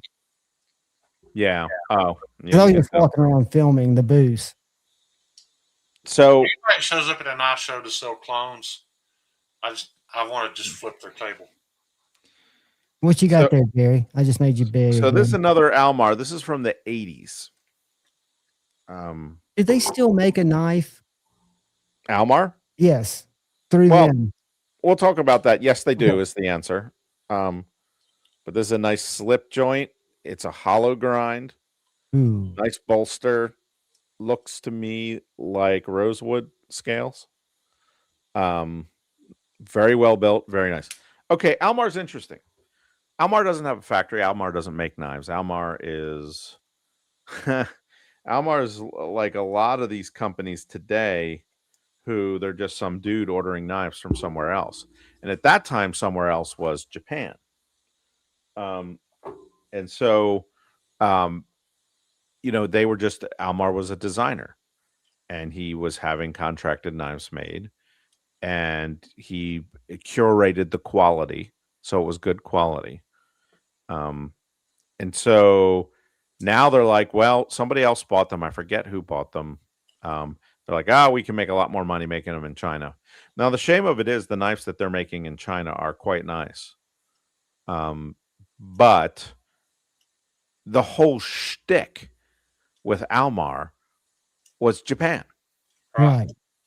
So, but making it in China is just, takes totally away from the whole purpose of getting an Almar. Whoever bought it didn't understand it. They didn't see the value in keeping it in Japan because that's what people were finding unique about it. We have several used ones that I post on Instagram, and I always invite makers to collaborate in case they want to. And he sent me DMs. I would love to collaborate with you, but people can't get this knife. It's a beautiful knife. Glad you've got it, but it doesn't help me to collaborate. I'm like, you don't have to tell me that, but I appreciate it. Which made me think that, we've got, and people come in when they're looking for them, they look for them specifically. They look for weird stuff in Huntsville, Alabama. And I guess in all knife stores they do.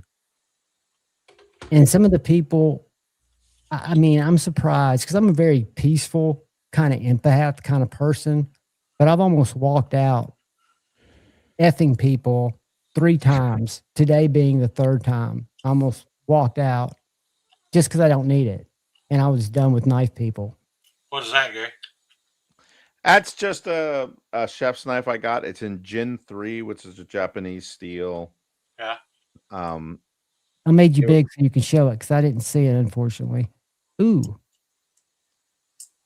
It's not exactly my style, but I was kind of in the mood for it. I like that it's Sanmai construction. It's stainless. Traditional Santoku vegetable knife? Yeah. Or whatever you want to cut with it knife. But right. They call it a vegetable knife, but the guy said something. That's mine new, and I'm in the process of making now. The guy said one thing to me that sort of irked me. He's like, careful, it's sharp. And I just was like, dude, every knife on my table is sharper than this knife. Do you understand? When I take it home, it's going to be sharper. And I did. I had to fix it. It wasn't sharp. It wasn't as sharp as it should have been. Right. Tell me. But that just goes to what people expect. I mean, I think you obtain a level of extreme sharpness, and you're probably expecting a similar, maybe not as sharp, but a similar level of refinement. You don't see that because my experience, no offense to Shane, because he's learning, is most good makers, Steve Clary, aren't the greatest sharpeners. Most. Yeah. I do say most. Yeah, a lot of them aren't. Yeah, I see their edges, but they're the last to know, it would seem. I want to show you a young man I met at the Rocket City Knife Show. He makes Bally songs. This is a Bally song that Knives and More bought from him. It's called the Polecat number 7. I'm not interested in Bally songs. This is Damascus. He does this all the old way, and he's probably maybe 20, 21. But off of his scraps, he makes these little scalpels out of titanium and Damascus. And it's got this bolt on either Baker's Forge or somebody else's. This one is made out of a I single. don't know why I want that thing, but I do. It's only good for one thing. Yeah, this is made out of whatever 6AL4V tie, and it has Montelusa meteorite inlays, Damascus Steel Lab, which is added, so that must be a company. That blade is bolted to that handle too, right? Yeah, it's got 3 bolts because again, it was a Bally song, I guess, handle. But he makes these with wood inlays. I wanted to show you the mace that he had at the show. So this is the mace he had at the show. That's titanium. It weighs 4 pounds, 14 ounces. The spikes are individually tuned and heat treated to 55 HRC. They're Damascus. The head is one piece of titanium tapped 17 times. And I talked to this young guy because that looks like a super practical tool. It's not at all, but he made it because it was cool, which I appreciate. I said, why'd you make it? He goes, if you've got the materials and the time, you can make anything. And I was like, dude, you got to have skill and imagination. It is impractical, but I can appreciate impractical sometimes. Now, I'm not going to buy that and try to make it work for something else. But I bet this guy lives at home. That knife with the bolt-on blade is pretty impractical too. But it doesn't make me not want it. Look at this is the one that John bought, one like it. Look at that wood inlay and that Baker's Forge. That's beautiful. I don't know what you would use it for. Only seems like it'd be really cool to throw. But would it? Look at he spins these things, but look at the blades on his Bally's. Yeah. But just stuff that I would never be interested in. But when you look at this guy, he is like a lot of people I meet, very humble, but he is the epitome of a balisong nerd. What I think of as a balisong nerd, but a very nice guy. That's him. Yeah. And he looks like Tim Reed. Hey, I'm telling you, this guy is going to keep doing, and he does it in his garage. That's awesome. Yeah, just making cool stuff happen. I 100% support it, even though I don't. It's not my jam. Yeah. Yeah, not my jam. Not my jam either. I, the knife world is far and wide, and there are knives that I get and knives that I don't. But I realize that it all makes the knife world go around. And if I had a knife store and only sold the kinds of knives I liked, I'd probably be missing out on a lot of sales. So that's something I learned from the old guy who quit collecting knives about 6 years into being in business with the knife store, because you are forced to look at them differently, which makes sense because they're your bread and butter. So emotional attachments kind of go the wayside. But I think another thing that happens if you, I'm saying, go ahead. I'm sorry. I think another thing that happens when you own a knife store, besides that, is you start to learn what you really like when you're hands-on with everything. Correct. Like what you like more, and what you don't like, you learn. Like, I thought I liked this. I like the idea of this, but I actually don't like this. I love the idea of large, tactical, menacing, scary fixed blades. But when I buy them, they sit on a table for years until right. Or like I bought that big Bowie knife to go camping with my parents. Right. Occasionally. I'd have been better off with an Almar. Yeah, that Freeman fixed blade I bought at Blade Show is mounted to my chest rig with all my other combat implements that I'm not only am I never going to use it, I'm not even healthy enough to use it anymore. But I love it. By God, you'll go down looking good. Yeah, I people will pick your body for stuff for a day. Yeah. Yeah, it's Find me dead on the battlefield, it'd be worth digging through my pockets. You'll be carrying some nice stuff. Yeah. But just the fact that that little guy spends so much time on those, and those knives are not inexpensive, nor should they be. But I would think that's even more of a niche. Maybe Bally Songs are a lot bigger than I think, because there's always a group of them at Blade Show. But I would think that's even more nichey than if he just focused on fixed blade. Yeah, it's not my crowd, but I get it. I appreciate the different things. Here's an interesting. This is actually probably going to end up being a sermon illustration at some point. But I was talking to a guy at this knife show. He's a purveyor. He was a purveyor. He wasn't a maker. And he had a lot of nice a lot of nice slip joints, some fixed blades. He had nice, like lots of knives in the $2,000, $3,000, $5,000 range, $2,000 range. And I was just talking to him, and he's an older guy. You know, some of these guys just like to talk. I don't think humility was his gift. But what he said was, you know, as we went along in the conversation, he's like, I think anybody who spends more than $100 on a knife is a dumb mother effer.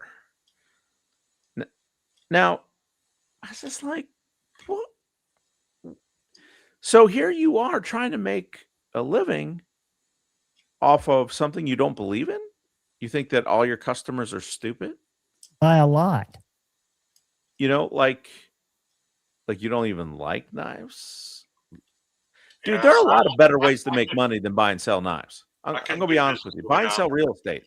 But don't you think it draws out a specific type of asshole, people that would just thrive on that? And maybe that's what's kicking them over the curb, is just being able to act so pedantic and not really have any basis for their, except I've just got nice stuff. I don't know. I think the guy I think he just sort of trolls around trying to find sales and picking up knives, buying and selling. I see a lot of these purveyors buying and selling to one another as much as anything else. Well, we had an experience. I don't think Shane was in Nashville, where I was with a guy about his size, and we had a husband and wife come up and try to push us out of line because they'd stayed the night in the hotel. And just because they didn't make it there, and they were just buyers and flippers. And so they rushed past us to the Demco table because that's where they wanted to get all their stuff to go put online right when they left. And then behind them was the couple from E-Knives, who I find to be very nice people. They do the exact same thing. But without the aggression and the anger and you're trying to get something I want. No, I'm not. I'm just going to look at his knives. I'm going to buy a shark cub. You know, I'm not going to get one of his custom. John, was this while I was trying to shoot my shot with Swags? I think it might have been. You missed that opportunity. She's a knife maker now. Yeah, something like that. I think she married the son of, if I'm not mistaken, or did she marry the guy that started it, Rosecraft? I always liked her little. I didn't mean to sidetrack you, John. You did. I have both of those knives. Go back. You totally sidetracked me, dude, because that's back when Swags was all that. No, but they were very rude people. And I've learned from certain people, no names or even implications made by this statement, but people at knife shows who want you to come sit around and look at their collection at the pit. I don't care about your knives. I think that's great, but I've been looking at knives all day. Why do I want to come look at yours and hear you tell me about each one of them? I look at him as cutting tools. So what was his reason for, you just think he thought that you could get by with a $100 tool, yet he was selling all that extra $2,300 per knife he just thought was money to put in his pocket? That just seems so contradictory. And it does sound like sermon material, because it sounds like he's missing the boat.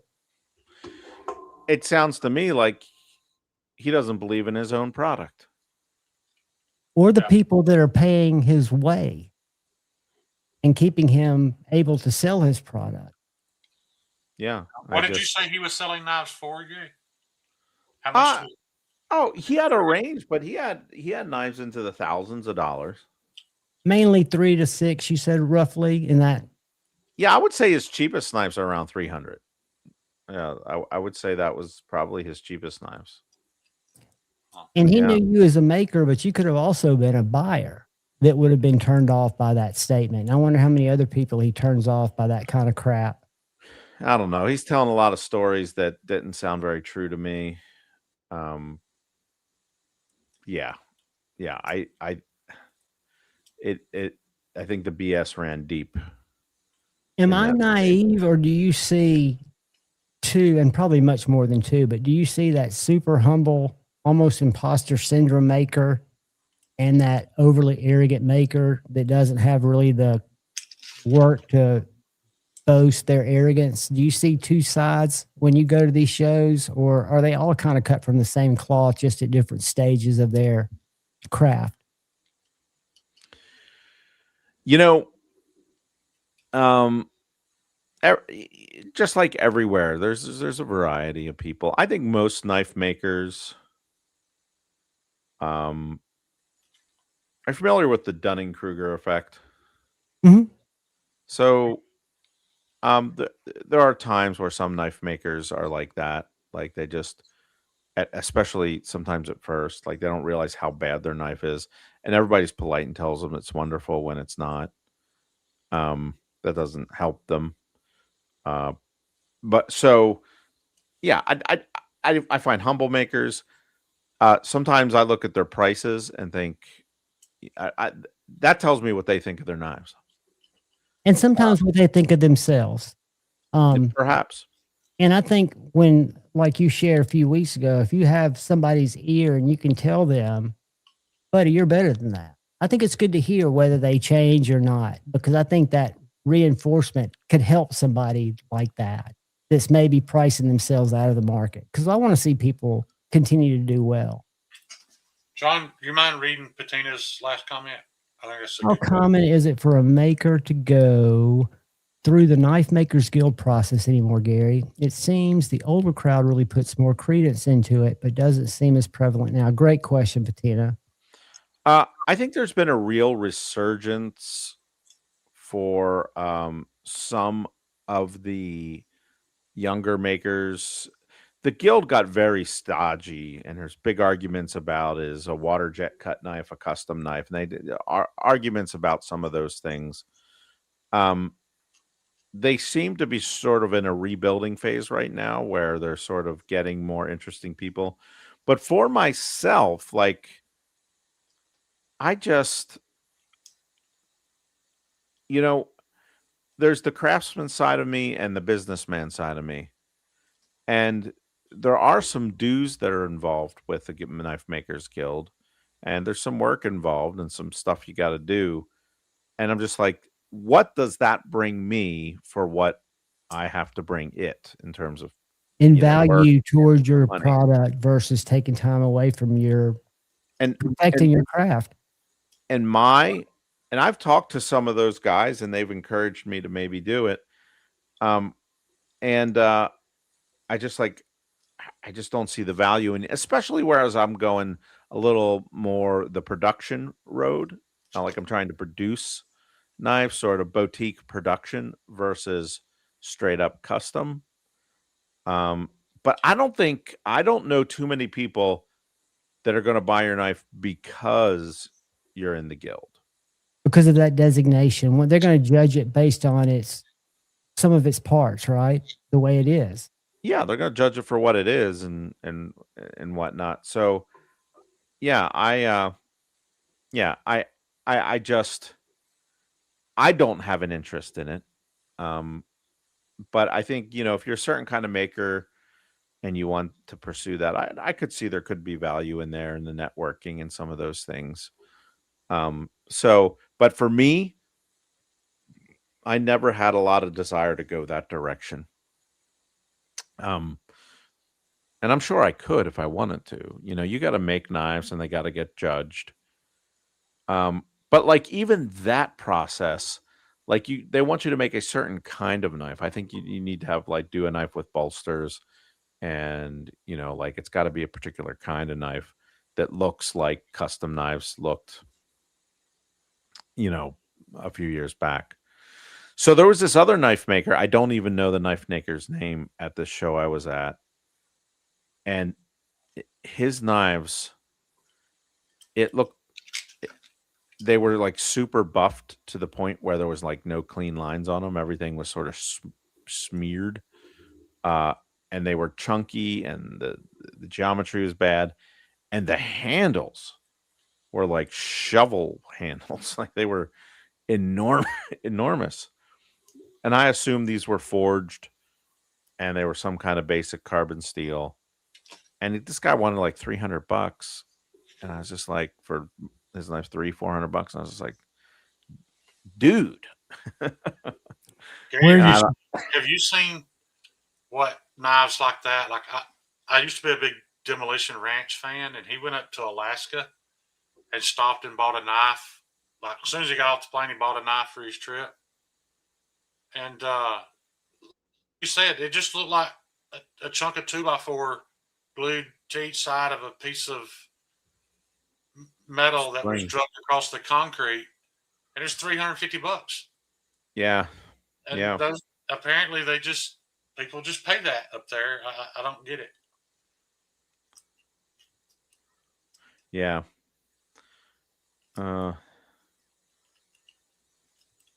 Yeah, I haven't paid that much attention not only to the knife prices. It seems like the imported knives have gone up in price, but I don't know how much of that's tariff related versus them just realizing what the market will bear related.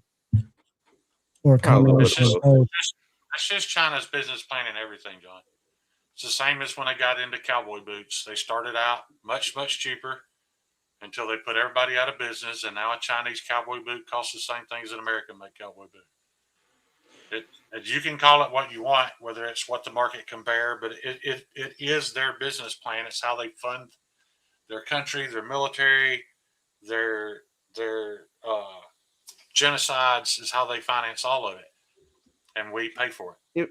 If I wanted to have my Mako made in China, and I was going to make a good quantity of them, 500 or 1,000 of them, I could probably have them made.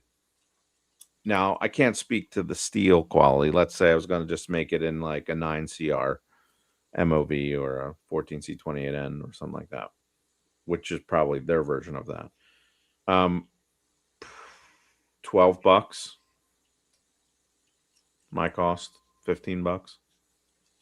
And regardless of what you sell it for, what do they sell those knives for now? Their designs. They would sell a knife like that for $60. Yeah. John just sent me a Chinese-made fixed blade recently, and it's a HX Outdoors. Yes, it actually keeps me up at night because it's $99. It's very well done. I won't show it or promote it or anything like that because I don't believe in it. It's very well done at $99, and I wouldn't argue to say that it's not worth $99. But you're probably right. They've probably got $15 in it. Probably. But and it's that's with the packaging, carbon, hardware, everything. Yeah. Where I can't buy the hardware for $15. Not US made. I remember Greg said in one of his videos that he was approached and they could send him a finished Praetorian in a box for less than he could ship one to China for. Yeah. And he didn't know how they could even do that. But like you said, if they're undercutting everything. Yeah, Todd, Kaiser is using 1095, and I've actually got it close because these things are a 1/4 inch thick, and I've been beating the crap out of them. And I think 1095's okay. AEBL you can buy for like $10, but they're so thick I don't have a problem with them, and they're over there. Check this beast out. It is made out of AEBL. How much is that? It's expensive. They're like $350. Okay. 6-inch cutting area. I think it's a 12-inch. If I was young enough to go back in the military and had to go to combat, I would probably want my knife in AEBL just because I know what we did with knife. I never stabbed anybody. I was never in a knife fight, but we've hammered them into things to open them. We pried pallets apart. We pried crates open. I think ABL is a fine blade steel for that application. They say, and I don't know if I'm pronouncing it right. It's Sapper. Is that Sapper or is that Saper? Sapper.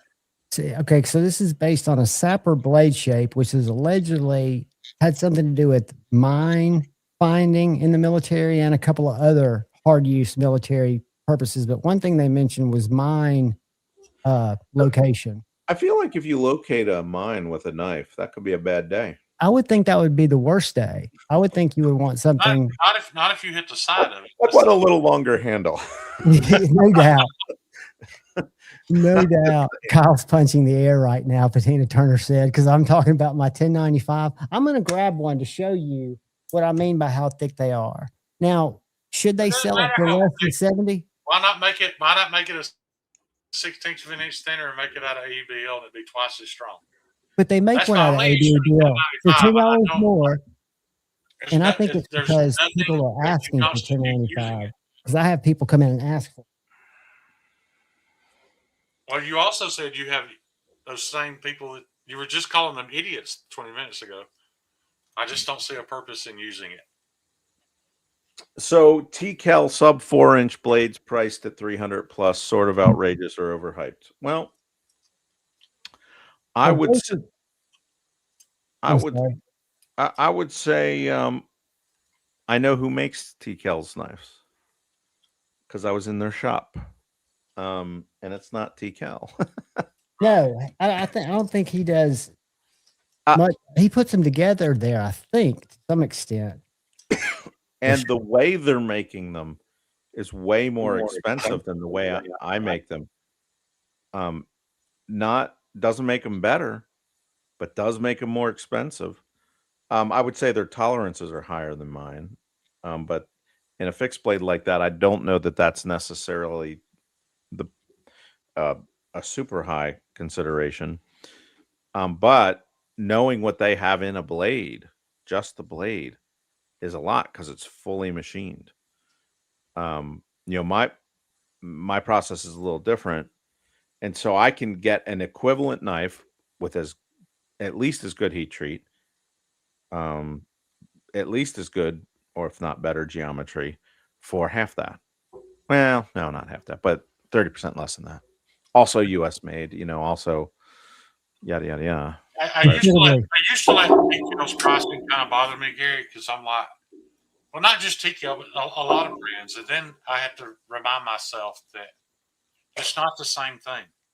I'm not selling a machine-shaped, machine-ground, batch heat treat. That's not what I'm doing.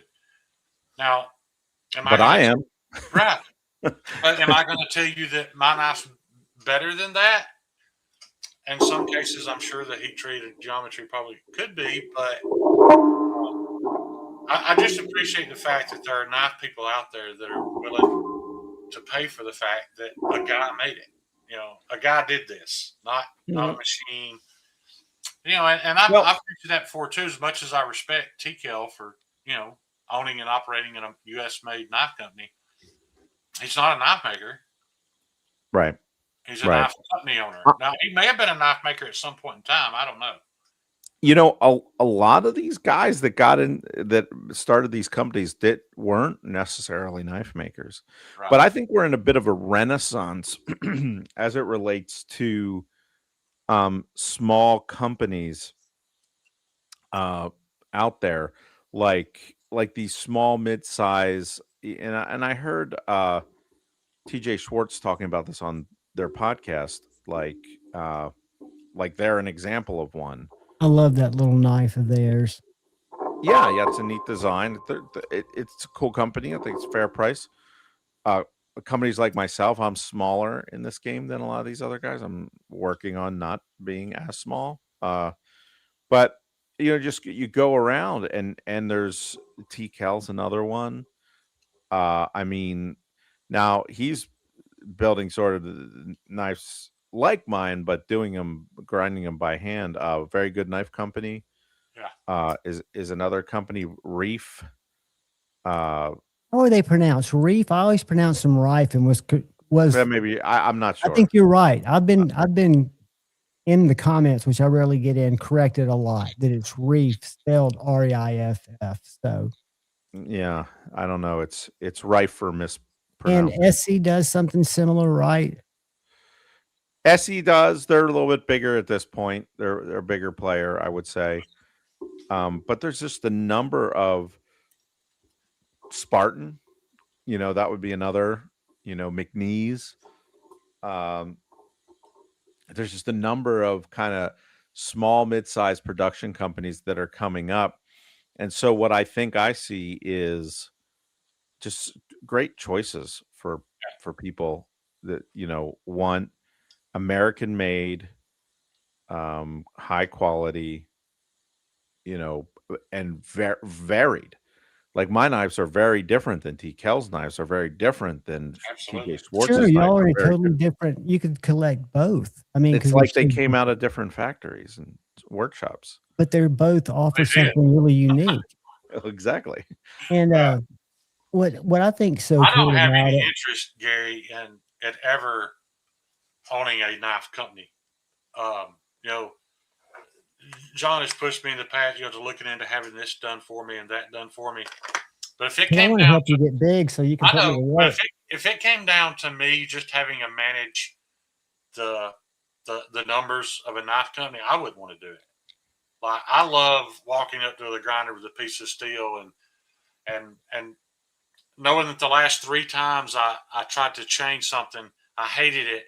But this time I do something, I look at it and I love it. That's the reason why I do this.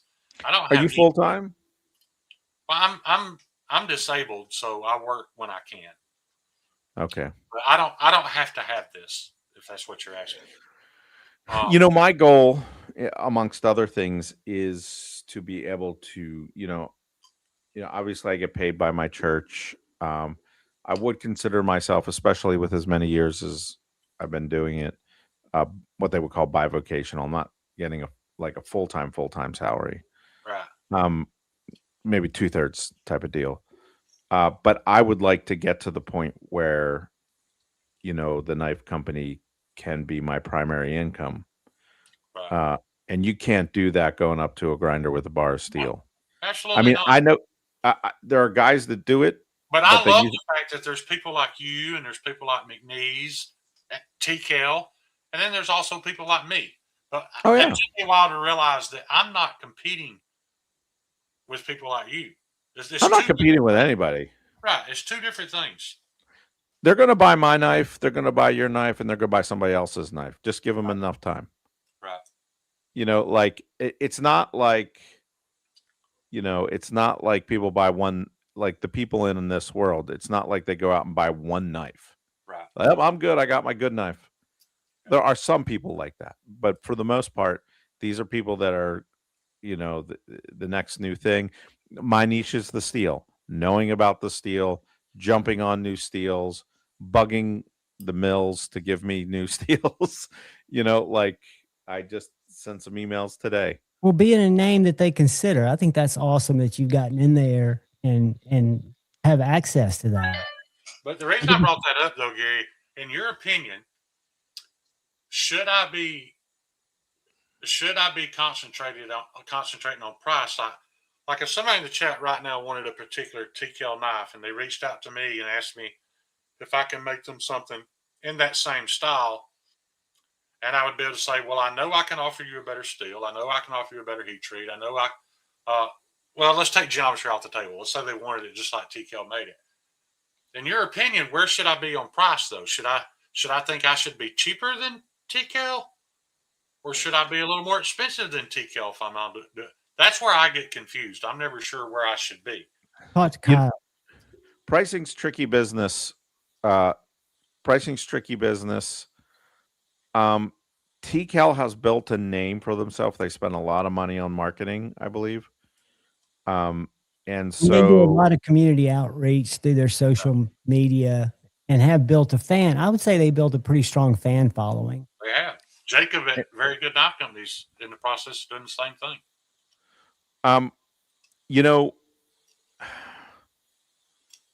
I don't know that a handmade. I don't know that a handmade, like shop made, because TCALs are most of them pretty small, aren't they? Most of them are medium to small by their standards, and I would consider them 8 inches and But less. let's not say you, because I don't, I haven't examined all your knives. Let's say I made a knife Right. in my shop that was custom in that size. I'd have trouble getting a whole lot more than TCAL's getting for that production knife. Right. I just would, even if I did good steel, But you're good talking about the geometry. market. You're saying you'd have trouble getting it. Do you mean you'd have trouble asking it? I think I'd have trouble selling it. Okay. Yeah. And that is weird, and I don't know that it's even fair. But like when you're trying to think, well, should I be charging more because I made all this? I did all this myself. I don't know. I don't know the answer. It's tough. I'll tell you this. I'll tell you this. If you said, Shane, for $300, you can go online and order one of my knives that's a mid-tech, whatever you want to call it, or for the same money, I will hand make you the exact same knife. I would definitely feel better, especially for the same money, getting one that you made. Yeah, I think So I had some real early Magnamax minnows, and I hand ground 3 of them. And I charged probably about $60 or $80 more than a PG would be, than like a machine ground one. Right. Do I like Andy Roy? Yeah, I don't have an issue with that. Or Andy, I don't know who that is. The Steve Kalari, Alex Steingraber collab they did, and I don't want people to get this confused. It wasn't like Steve paid Alex to do all that. Steve went through Alex to use Alex's people to cut the knife out and do the heat treat. And then when it got back to him, he hand ground it. That still means something to me, that he had at least had a touch in it. And the most important 2 touches, in my opinion, are the grind and the heat treat. That's the kind of, if you told me, hey, I'm having all this water jetted machine done, but I heat treat it and I grind it, that to me, that's worth more money than a 100% factory made knife. So looking at Fiddleback, I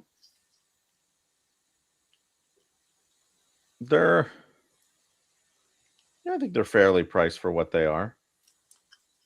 Looks like they're all hand ground. Are they the ones that are similar to LT Wright, or is that a different? That's at Bark River. That's the different. Not Fiddleback. Fiddleback is the company that Whitty was offering to send me to. I got you. For some apprenticeship type thing. I think Fiddleback, they're not my style, but they make a nice knife. He's a gilded maker, right? I don't know. I'm pretty sure I think I've got a picture of one of his knives right here. Pretty sure he's pretty high. Like, people have very positive opinions of that guy and his knife making. I don't know anything about it. But. That's it, Garrett Fleming. Hold on. I've heard many things, but a couple of old ones down there.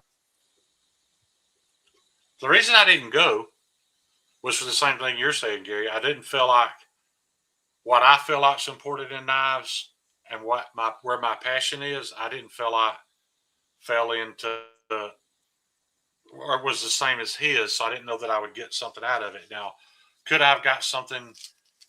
Could I have benefited from him teaching me some finishing things, some refinement things? Absolutely. But I don't want to sit there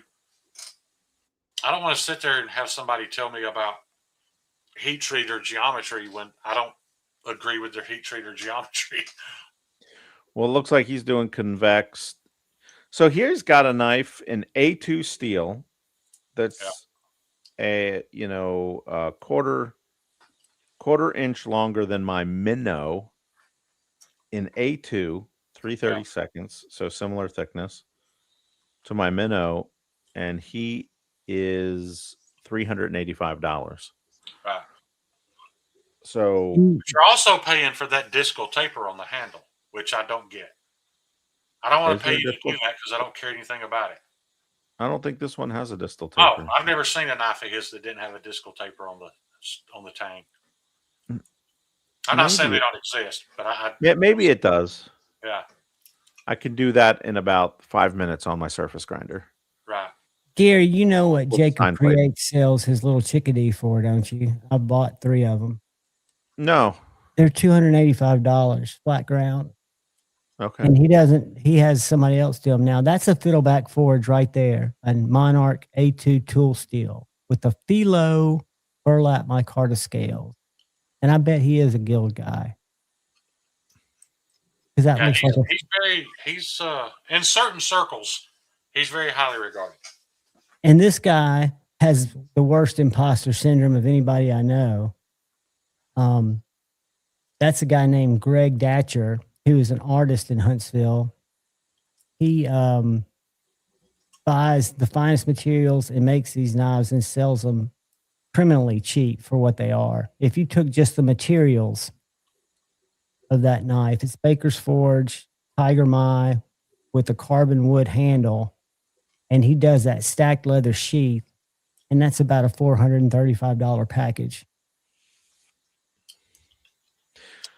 You know, I'm price sensitive because I just want to be accessible to people.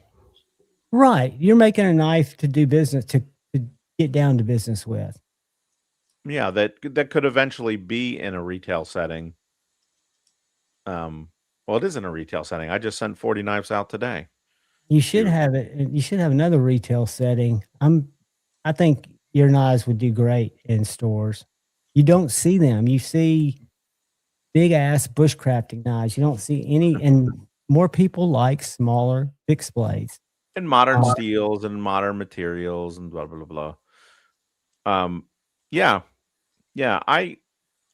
So Freight and Lock is a little dealer up in Syracuse, New York. I sent them 15 knives, and I sent Knife Center about 25 today. Congratulations. So yeah, they ordered them a few weeks ago, and I finally got them together for them. I'm running out of knives again. I got to make more. I've got to find out, because when you spiked me up when you said, "Oh, you do trade for knives," I've got some fine knives. Well, I generally want American stuff. So I got American stuff. I figure you like folder stuff more than fixed blade stuff too. What ram lock? Do you got a mini MSI? I've got a full size SOCOM. I don't have a mini MSI yet. I've got this one right here. We do have 2 SOCOMs inbound. We've got one in stock, and I like it because it's got studs, and I think it's the best of the ram locks they've done. The SOCOM. This is a stitch with some. I've got the original aluminum scales, but these have different. Do they charge more for the aluminum? It's only about $10 more than the G10, ironically, and the action is night and day. The G10 is so much less smooth than the aluminum. So you said you have a SOCOM with the ram lock? We've got one that I've been trying to buy. I'll tell you what else I've been very interested in. Have you seen the ProTech Avalon button lock? The new ProTech button lock that's come out with thumb studs? We've got 2 of those in. But the Avalon, let me show you a picture. I just took one today. The Avalon, or the SOCOM, used to be a really big, thick knife. They've made a finger choil in the blade, and the overall blade geometry is a lot thinner.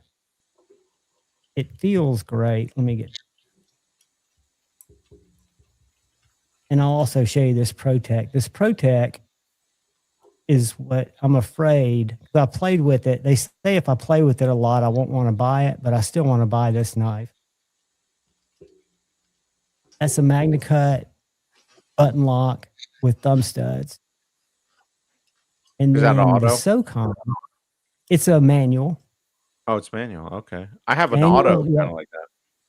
Yeah, and that's the SOCOM ram lock. Yeah, I'd be interested in that. And it's but you don't own it. But I'm getting close to it. It's because I take them knives and trade all the time. This knife has blown me away. That's a ZT 0117. I've never owned a ZT. It's got what you would think of would be like an Axis style bar lock. That thing weighs 1.9 ounces. It has some of the best action I've ever felt, and it's got a super thin Magna Cut blade for about $240. But yeah, I've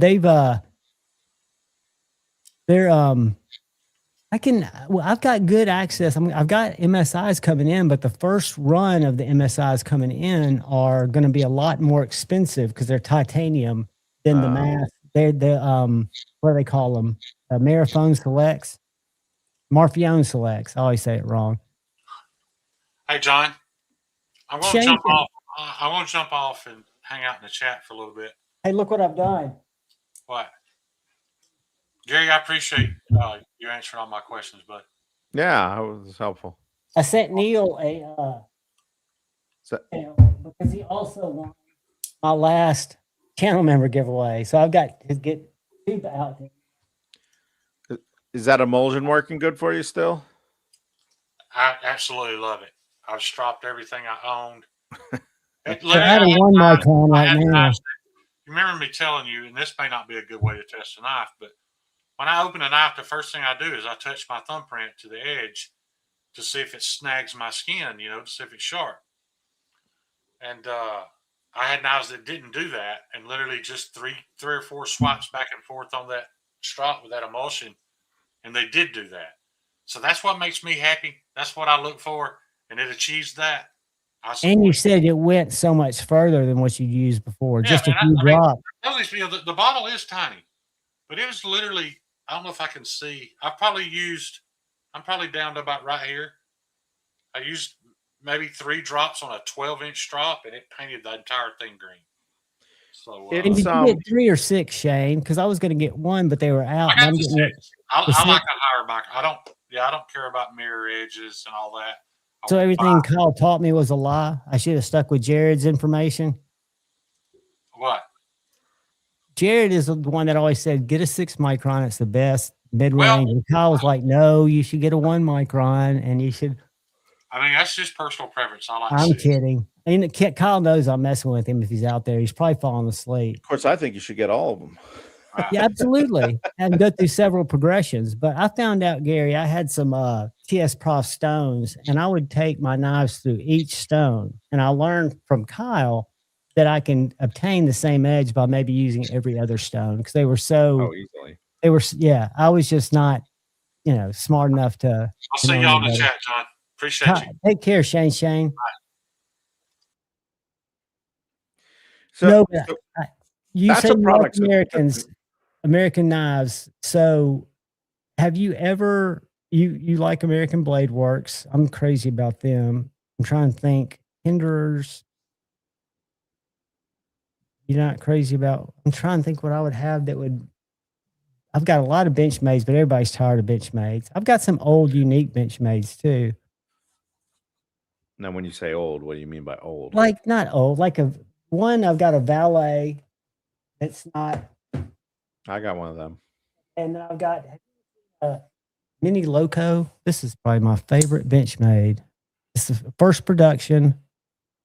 Really thick. It's got a blade hole, and it's got one of the best actions.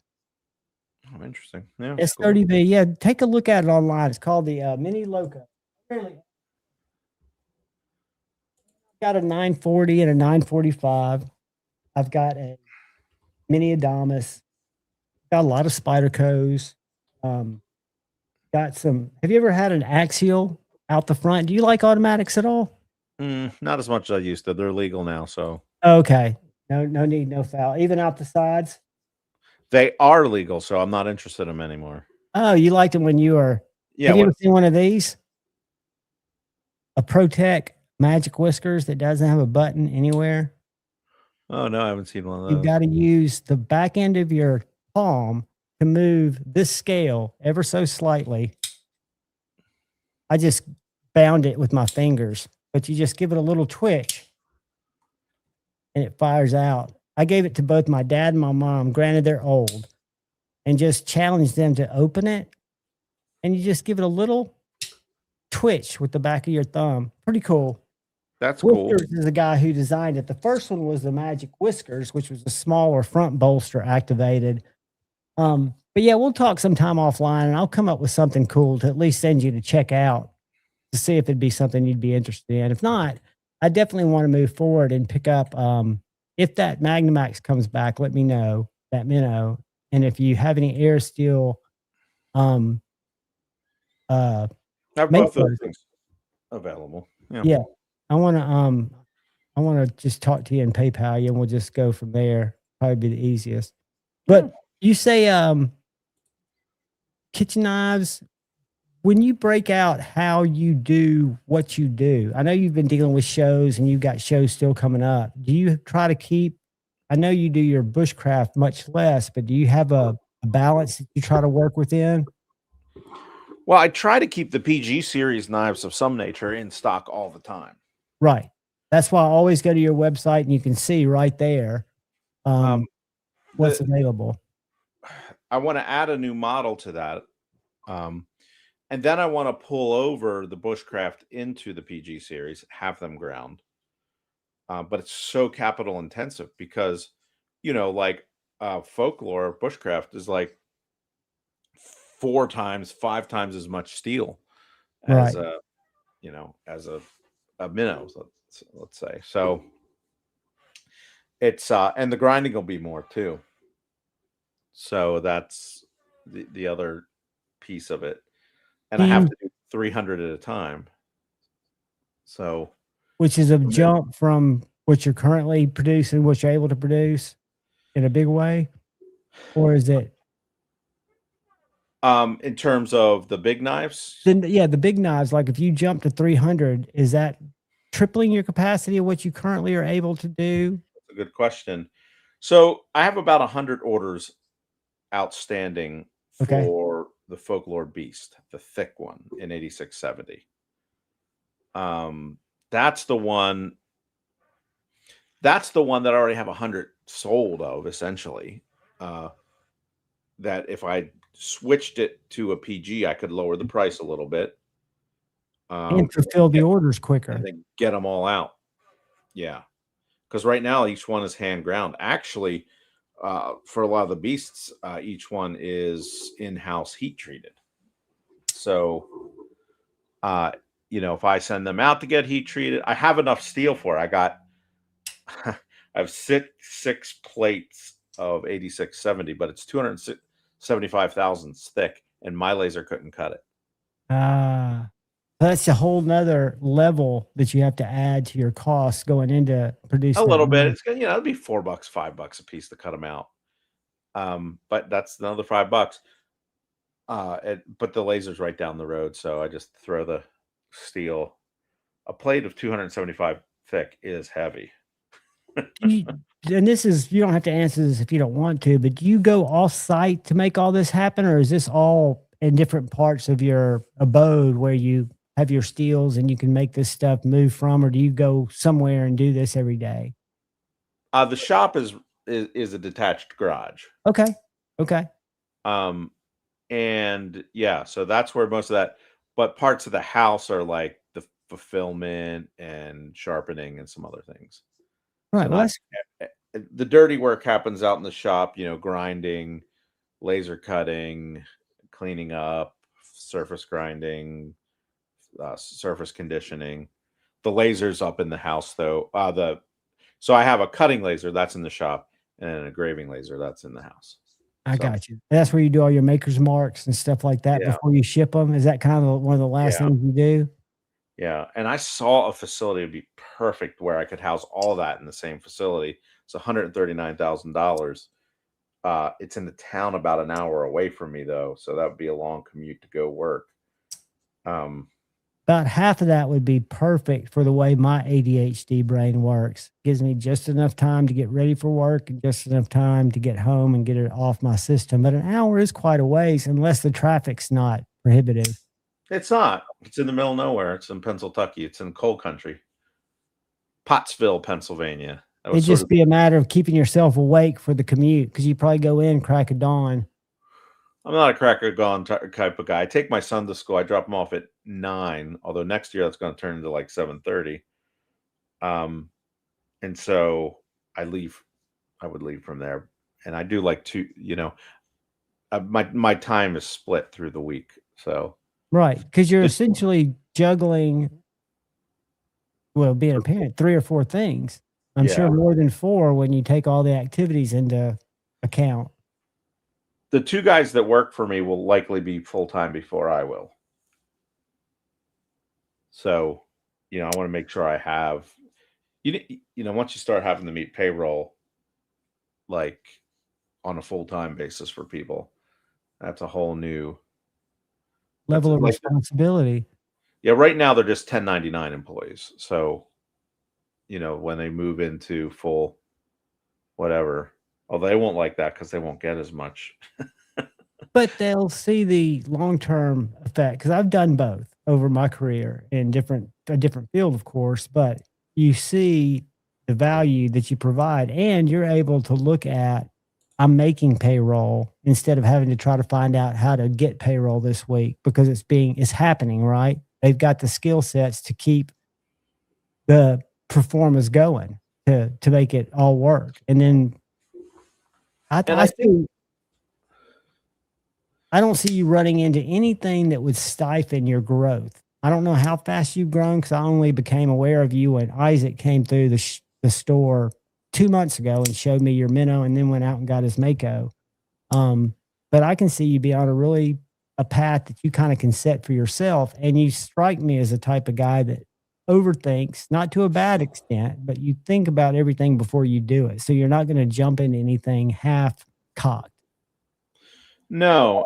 And, one of the guys that works for me, I was talking to him today, and he's like, well, I did about 600 knives last year. I'm pretty sure I'll get to 1,000 this year. I think I need 2,000 to be full-time. But this emulsion stuff's starting to gain some traction, and I suspect I will sell $30,000 to $50,000 of that in the next year. Are they mixing that up as well? Are you doing that at the same on site? That's actually, I gave one of my employees all the stuff he needs to do it. He does it at his house. I got you. Even because have you looked at other distribution channels, or have you just kind of stuck with where you are now? Because you can't find good emulsion as a sharpener unless you go to Gritomatic or Sharpening Supplies. Gritomatic doesn't want to talk to me. They totally ghosted me, and they totally ghosted Scott Gunn too. So I don't know what's going on over there. They're in Atlanta, aren't they? Or they just have a shipping place in Atlanta? I know they moved recently, but I said, hey, I got this product. Are you interested in blah, blah, blah, blah? And they were one of the biggest distributors of it for Scott anyway. Do they now maybe make their own stuff? They've just gotten, I haven't been on their site in years because I haven't been buying stuff. The owner's a Russian guy, and sometimes there's some cultural stuff with that. I don't know. Yeah. But like you got places like River's Edge Cutlery that I know carry some strop emulsions, your DLTs, your smaller boutiques, which might not carry as much. But people DLT buy some from me. Knife Center just said they wanted some. Freighted wasn't some. Like, I had to sell it to them. I brought it to them. I showed it to them, and like they had zero interest. Is it because they don't sell many strops? I don't know. Because I know the one place I don't shop much anymore, but I bought one of my best strops there, and they seem more strop focused, is Knife Works in Louisiana. I don't know how healthy they are now, because I haven't bought from them in 3 years. But I got some really high quality strops from them back in the day. And at the time I was using just the crayon looking stuff. I don't think many people had diamond emulsions, maybe DMT that I was aware of. But I think you got from what Shane says, not only a bitey product, but such an easy product to apply. Because I was down to the end of my stroppy stuff, and I'd shaken it up, and I'd taken my little squirt thing, which was clogged out, and just trying to get it on my strop so I could then spread it. Which is just an extra step that, to me, I solved those problems because I had those problems. Yeah. I mean, to me, it would be a no-brainer, because I don't know any sharpener Even the guy down at Knives and More for $5 a knife comes out and strops on a diamond emulsion everything he sharpens on a wheel. He runs it a couple times over a strop, so everybody's using them. Yeah. I think. Wow. I think you get those for cheaper than that. Yeah. But Amazon is a huge seller. I was looking there yesterday. I didn't recognize any of the brands, but they had big glue bottles of what they call diamond emulsion. I bet it wasn't nearly the consistency. And here's one. I wouldn't put my knives on Amazon, but I was thinking about putting my emulsions on Amazon. I searched for them. What does it take to be an Amazon seller? Well, they don't take as big a chunk as dealers take. So I probably have a little better margin with Amazon. Amazon's probably going to take 20-25%. Dealers take about 30%. Let me tell you something. When I search for a strop, or I search for a compound, or I search for a knife, one of the things that modern marketing relies on is Google search. And Amazon has one of the most powerful search engines. So if you had however many bottles on there, you're going to sell more, I'm saying tenfold, than you would from your dealers.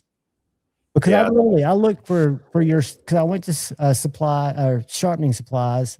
I didn't need the one, but then I went to Amazon just to see. And when I put in Creeley blade strop, it pulled up a lot of other ones, none that were yours. But if I didn't know what it took to be an Amazon seller, I know to be Prime, it's different. But I would be Prime. It would be fulfilled by Amazon. There's several ways to do it, but it would be fulfilled by Amazon. The cool thing about it is the cool thing about that is because it's such a small package. And in fact, I bought the UPC codes for it because you got to buy those. And so I got like 2/3 down the road and just the busyness of life. But I think you're right. I think that's where I need to put them. I can assure you that anybody searching for it's going to find it above the fold because Amazon comes up tight. And people like me who used to spend all their money at my little DLT's River's Edge Cutlery, I bought a Spyderco PM2 off of Amazon. I buy a lot of everything I podcast with, I've gotten from Amazon. I use it quite a bit. I've gotten my mom to use it quite a bit. And as big as it is, it would, I mean, I don't know what kind of lengthy commitment you have to put on, or if you have to pay monthly, or if it's just a percentage of sales, but I would think it'd be you'd have nothing really to lose. No, I think it'd be, there's good margin in that product alone, especially compared to knives. And I think getting it on there is the way to go, because it's just one of those easy things you can add on to another order. And the great thing about Amazon is if you order a strop, it's going to recommend other things you should buy under your, like when you click on, I want to buy these lights, it'll say you might want to buy this USB cord. You might want to buy this. So it'll put your emulsions with your other products and just suggest people. And then the whole time you're reading about that strop, I think it's a good thing. A lot of people, small stores don't love Amazon, but for a consumer, I can get it. Usually if I order it on Monday, I can have it on Wednesday. If it's in stock, worst case 7 days, which that's normal. But then if I have a bunch of people using it, and even if it's not on Amazon, they'll seek it out. Correct. And then you have more play, I would think, with Gritomatic. They want to make margin, right? Unless they've got something that they're making 80% on because they're making it at Gritomatic, and that's all they want to sell.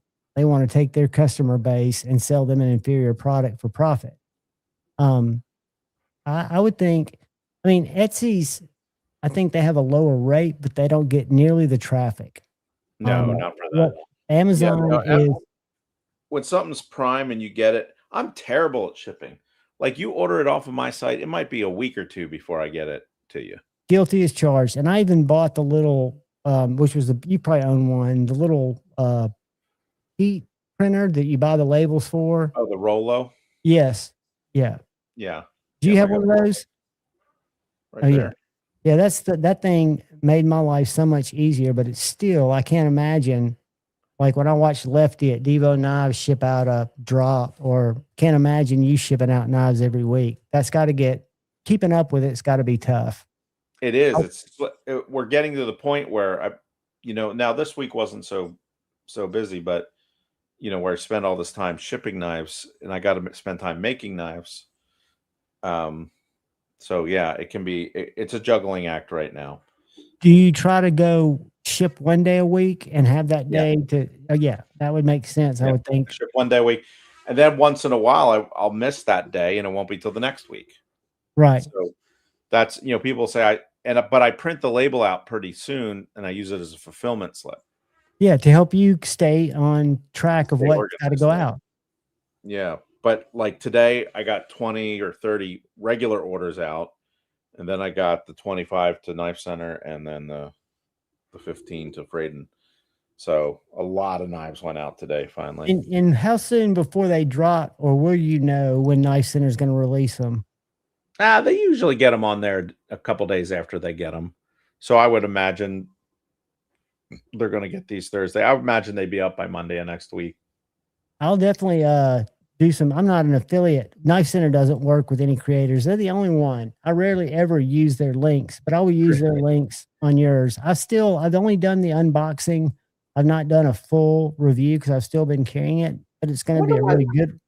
I wonder why they don't do affiliates. I wonder if it's because they have a pretty hefty presence of their own. They do. I can remember before I ever had a channel, they were trying to get to 100,000 subscribers, and it was Dave. What's his name? Same guy that's always been there. David Anderson. Nice, yes, nice guy. I've been down there hanging out with those guys. They're good guys. They're super good guys, but I think they've got their marketing budget tied up in their own social media. I think they're up to 250,000 now, and I think they're bigger than that. In followers, they could be like 350. They could be. And if you've got that kind of reach and you do the type of content that they've got a room where they can have their new releases each week featured, in a 30-minute live stream. And a lot of people like to watch that. I watched Zach and Ben on Blade HQ when I first got into the community before I ever discovered another knife channel. I was watching what was coming into the stores. So Knife Center I've done a lot of business with them. I just know that, and they're almost up to 500,000 now. Okay, 495. And some reviewers have a different take on it, and I'm not like that. I don't make any money on affiliate links anyway, very little. And for me, if the knife's in stock, or if somebody who I support's knife's in stock, I'd much rather it go to that link than not. It doesn't matter to me. But there's some that are on their channels openly against the fact that Knife Center, because it's a very small percentage that content creators get if someone uses their link. Right. It's not a lot. It's not a ton, but I can understand if it's not built into your plan, it's not built into your plan. And with that comes, not every reviewer is going to buy a knife and then say that they bought it at Knife Center. If River's Edge Cutlery is paying 3 more points, it just gets to be, I could understand why they wouldn't want to do it, but they're the only one that does it that I'm aware of.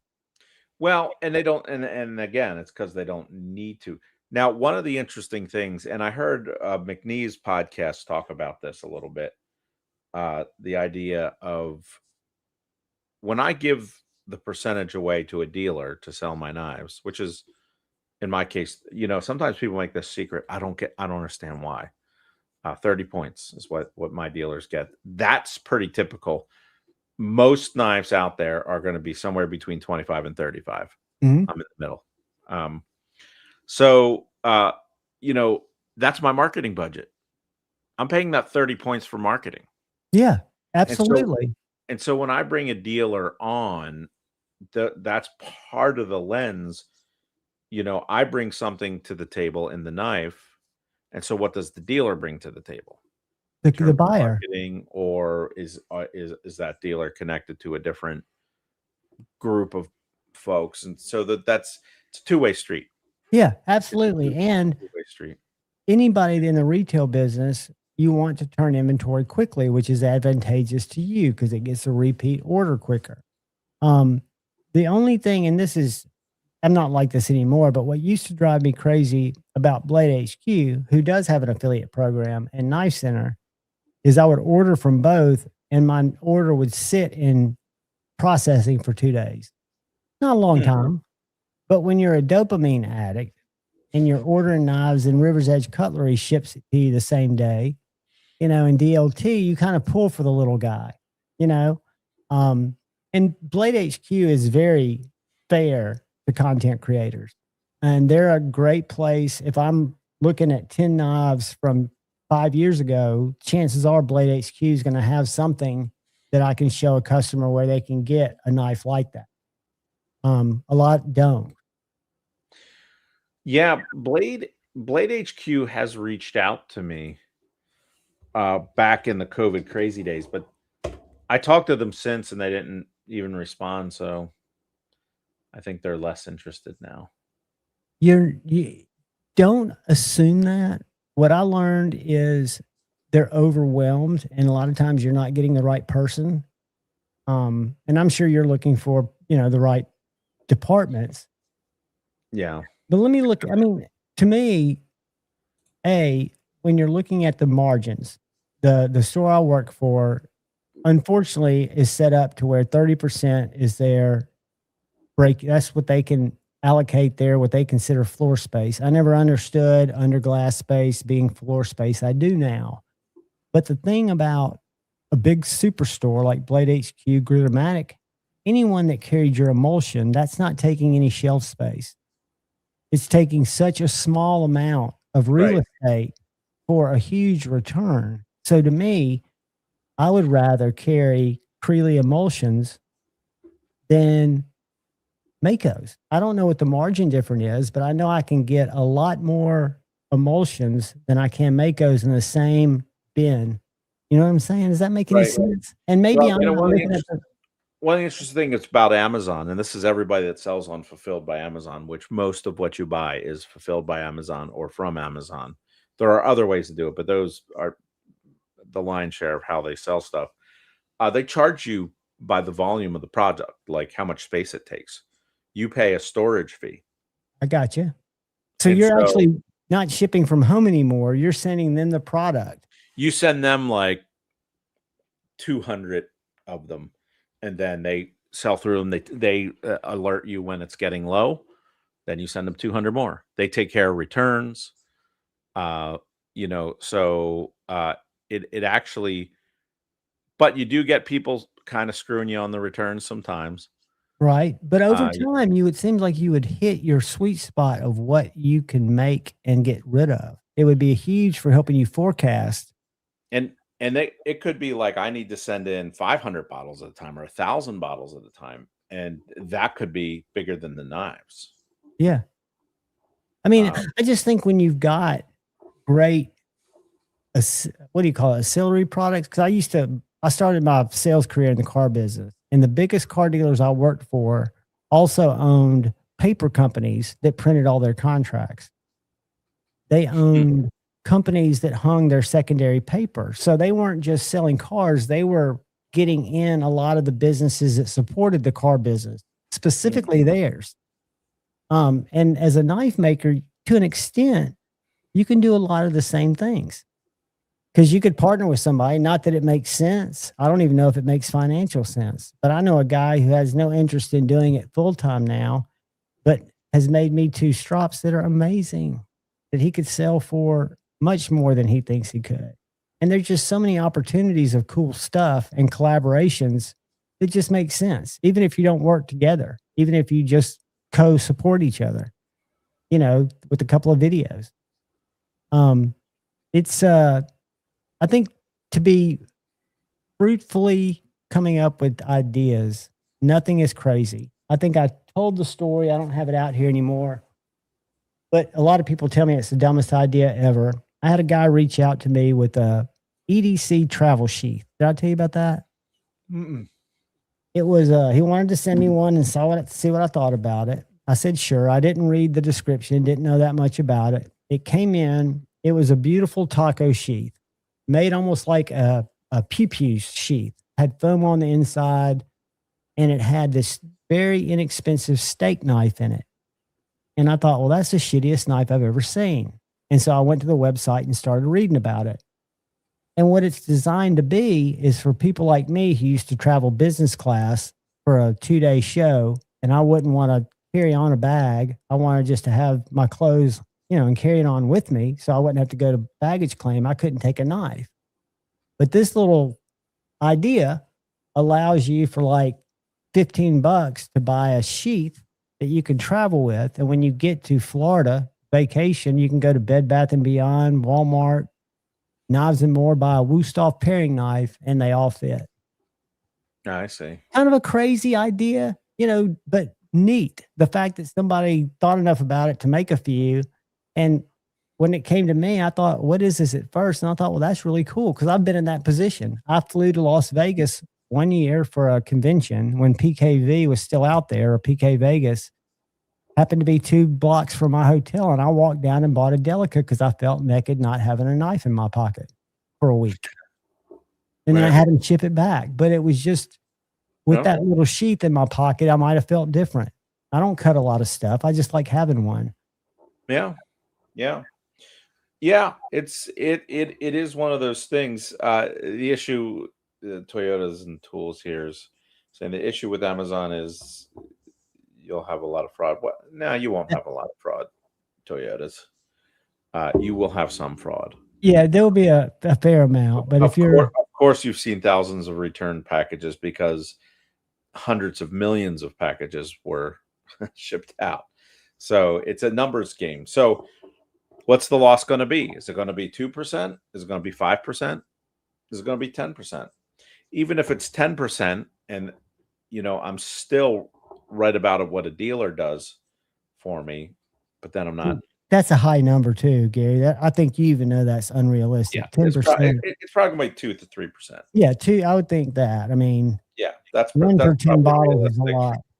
Yeah, it may look like a lot when you see the packages being returned, but you got to imagine the number of packages not returned that fraction you're seeing represents, which is, and a large percentage of those packages returned, you probably know better than me, are put back into inventory and sold. Yeah, sometimes. I've seen some of those packages. They're in great shape. I've never returned one because I could tell it'd been opened. It just wasn't what somebody was looking for. Now, maybe with an emulsion or something that's food-based, or, it would be different, but I wouldn't think so. Yeah. I definitely, definitely that's a good place for that kind of product. But it's a little bit of an undertaking, but I do have the UPC codes because that's something you have to have for Amazon. Right. And yeah, one thing that scares me, one time I ordered a Japanese paring knife from Amazon. They sent me a case of Japanese paring knives. But did you keep them all or did you send them back? I just kept them. Yeah. I mean, I think I still have them. I never did anything with them, but I'm terrible about taking things back. Well, it's going to cost you $40 to ship that many back, probably too. Yeah, you'd have to call them and tell them you sent it. And the point, I wonder if something like that happens, does it fall on you or does it fall on Amazon? I mean, if they called me and said, "Hey, we think we sold," I would have gladly sent them back, but I wasn't going to go out of my way to do it. Right. Well, no, I'm talking about if the same situation happened, unfortunately, to you, would that not be an Amazon responsibility for that replacement cost? Who's that on? I would have maybe what they did was put the UPC code on the outside of the box. That which could be even a more gray area. You're right. So what they, that's how the system, got it wrong. But now with the pick and the pack and the weights, that should have, that should have tripped some kind of alarm somewhere. Yeah, the wildest one I saw, and this wasn't Amazon, but this was weight tripping.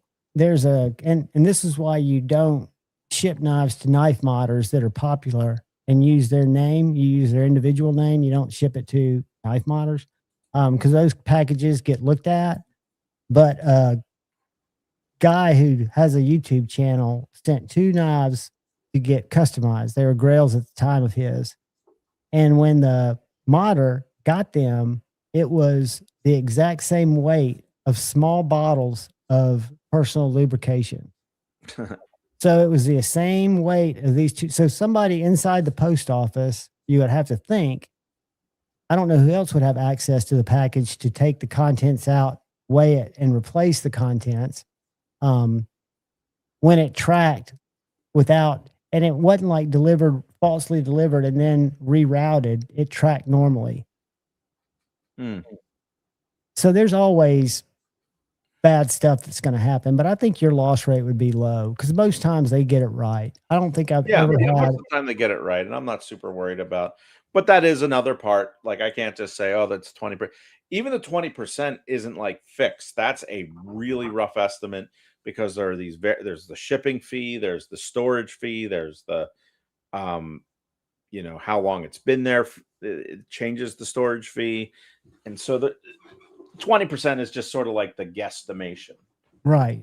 An educated guesstimation. Yeah, of about what it runs. But it could be 18%, it could be 21%, somewhere. And you can be pleasantly surprised after a while. And you would think it would get better as you learn the system and the system learns what you're doing. And the faster it sells, I mean, so the only variable is the storage fee. Do they have minimum that you can sell? Like is 300 that number of each? No. I mean, I think you could have a little store because basically you're creating a little Creeley store on Amazon, right? Yes. That was the other thing. Like, do I trademark that name or is it already trademarked? That was some of the, that was some of the seller fees. So you got $40 a month, 99 cents per item sold, around 15% for referral fee, fulfilled by Amazon fee per unit costs, picking, packing, shipping, $2.50 to $6. A referral fee, somebody sharing your link. So if somebody like me went and grabbed your Amazon link and then started sharing it in content and people were using that link, referral fees only come when you, of course, sell stuff, which goes without saying.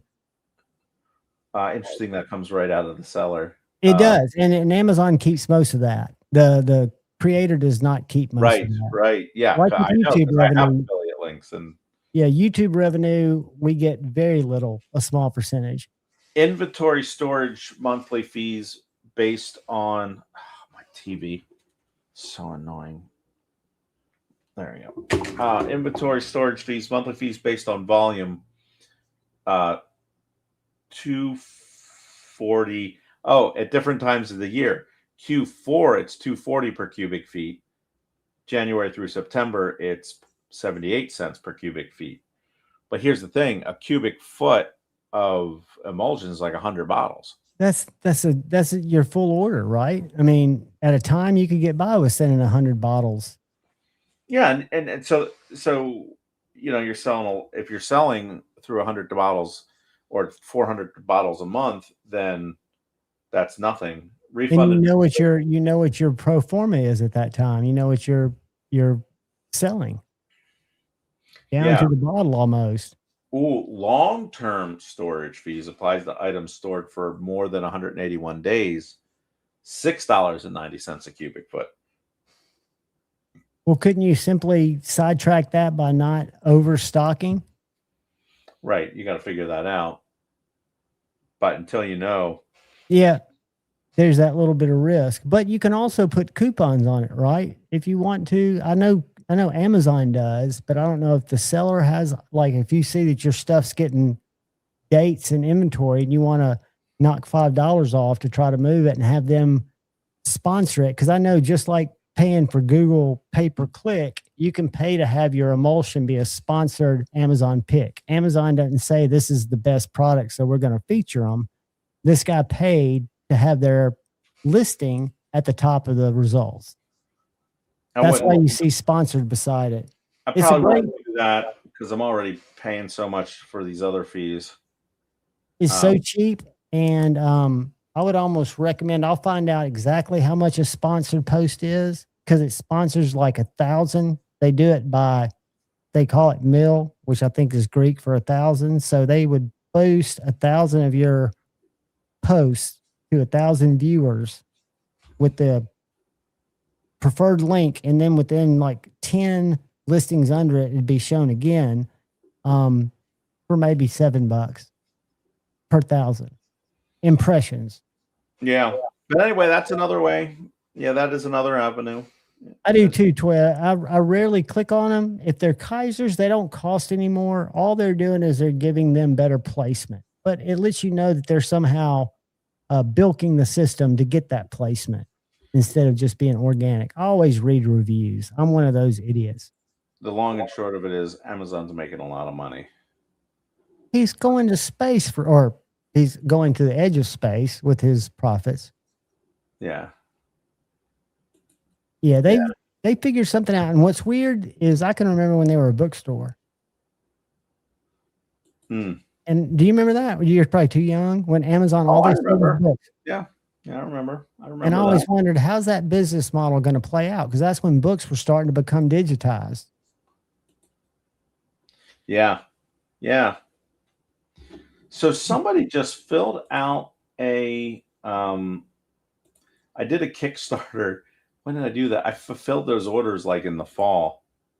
And there were a couple people who did not fill out the survey. And somebody just now filled out the survey. Like they paid for the knife. But was it a good survey, or do you need to send him a sorry you feel that way email? No. It's a survey like, what's your shipping address so I can ship it to you? Oh. Like they did. I emailed some of them. There's just like 2 or 3 of them. Yeah. There's still one who didn't fill out the survey. Toyota and Tools, I agree with you 100%, and almost think that should fall in truth in advertising. I'm just telling you how Google search, Amazon search, YouTube search, which is the second largest search engine. Most people think it's an entertainment site. It's not. How they work. And you can game the system for very little money. And it's interesting because if you're a mesothelioma attorney, that's the most expensive keyword you can buy. And it's going to cost you over $2,000 every 1,000 times mesothelioma attorney shows up in your search result. And then if you're a florist, it might be $5 every 1,000 times it shows up. So the word has value. Search volume, and the return on someone clicking on mesothelioma attorney. An attorney is going to see a lot more return on that $2,000 investment if they get 2 of those people to sue and settle. That's how that pricing gets whacked out. I don't know how Amazon's does, but I used to be a Google ninja. Yeah. And unfortunately for the knife companies that I am so tied closely with, we're a prohibited class in Google. You can't even do I couldn't do a online video ad for a very high-end wine shooting range here in North Alabama that's above board. They have a boutique as part of it because it's a husband-wife thing, one of the nicest ranges in the area, and they can't be on the air, any kind of air, because Google says it's bad. Yeah. Linktree banned me. Linktree banned me? I lost my Linktree. And I also lost one of my affiliate companies, which is bizarre. I think I got turned in by a guy. I got sideways on that one. But the Linktree thing to me was, because I even was careful to take knife out of every title. So it would be like TRM. It would be like, it wouldn't say, there was no knife in my link tree except in the URLs, and it was banned, which is fine. Well, one of the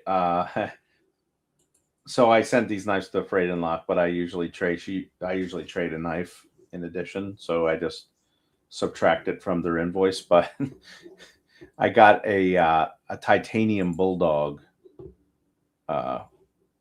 which I think is going to be pretty nice. A titanium bulldog. Yeah. This is going to sound stupid. Not a Kaiser bulldog. No, a TRM bulldog. A TRM, dude. It is. I have a G10. I've got the G10 with the regular blade hole. This is the one with the bigger blade hole. Can you see the difference in that blade hole? And this one? They both work fine. Yeah. Both MagnaCut. And I mean, this knife is exact same size as the Neutron in length, but it's thicker, just slightly. It's the, Marianne said it's the thickest blade stock they've done in a folder, MagnaCut, and it's just a delightful. I'm not a river lock guy. I know you are, or a Axis lock guy. But this is one of the best. The Shadow and the Bulldog are just, you're going to love it. Yeah, I have a Bulldog. I just don't have a titanium bulldog. You know, I didn't think, and I was told that the scales couldn't be switched out. I was told the same thing on the Shadow, and I haven't tried the Shadow, but I successfully did a scale swap on this one just to see if I could do it. And I actually like the G10 as much as the titanium. I made a comment on one of their posts tonight because they're starting to show that beautiful carbon fiber. And before I upgraded all my TRMs, because I have the whole nest, to titanium, because at the time that was what I was, you know, I'd buy the knife, I'd save up, I'd get the scales. And I gave away so many beautiful micarta blanket scales, all kinds of really cool G10 scales and micarta scales, because I didn't think I'd use them anymore once the titanium was on my knife. And now I miss some of those, and some of those new carbon fiber scales look great. And they're lighter. Toyota and Tools, I don't have the large waypoint, but I do have the small waypoint, and I am amazed at how slicey that knife is. Have you seen the Quiet Carrier waypoint, Gary? Mm-mm. It is a little washer knife. Pretty simple. Not inexpensive. It's got LC200N liners. Okay. Totally rust resistant. Has a Vanex blade. This is the regular size. They also make a large one, but it's a hollow ground blade. How much was it? I want to say this was about $249 in G10, not in Taiwan, I think. They won't say, so they're not to be trusted. They're one of those secret squirrels. But all of their knives,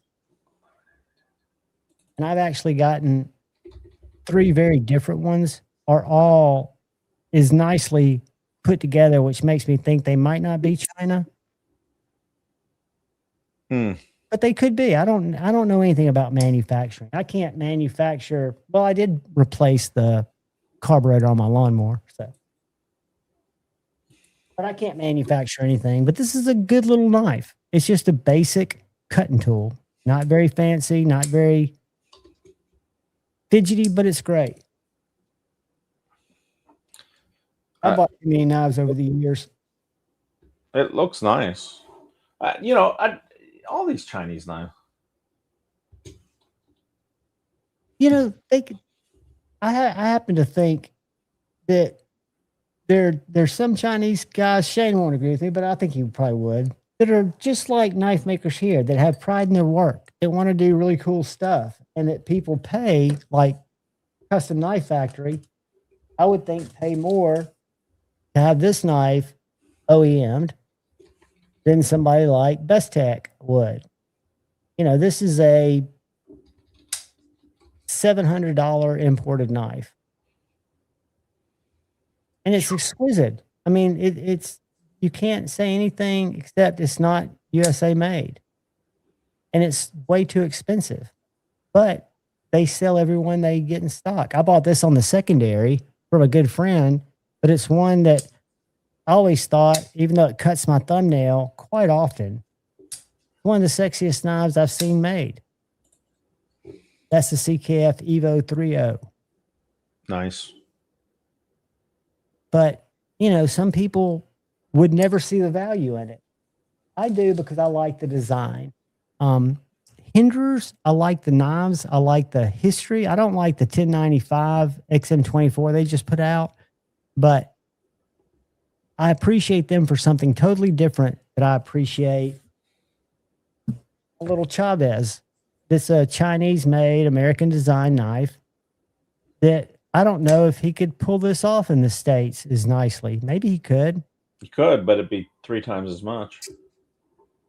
And this was a street. I want to say this was under $300, but it's a G10 M390 basic Chinese knife with. What's Chavez's first name? Is Raphael? I don't know. I'm not. I know he and Greg are good friends, and he had an interesting when Terrace first came out. Greg shared a really aside about a conversation the two of them had because they're dinner buddies. I think they're good friends. Greg Benford? Yeah, Greg and Chavez, because he talks about his buddies who went overseas to have knives made, and if they'd not wanted as many knives made, and I don't think a lot of this was realistic, it was kind of idealistic. Greg said, you slowly invest in the machinery so you can do it yourself, but that doesn't bring down costs. That doesn't do all the things that I think a lot of these custom makers that are trying to scale a little more are able to do with a partner overseas. Ramon, thank you. Toyota and Tools. Ramon Chavez, that's his name. Really nice guy. Younger than I thought he would be.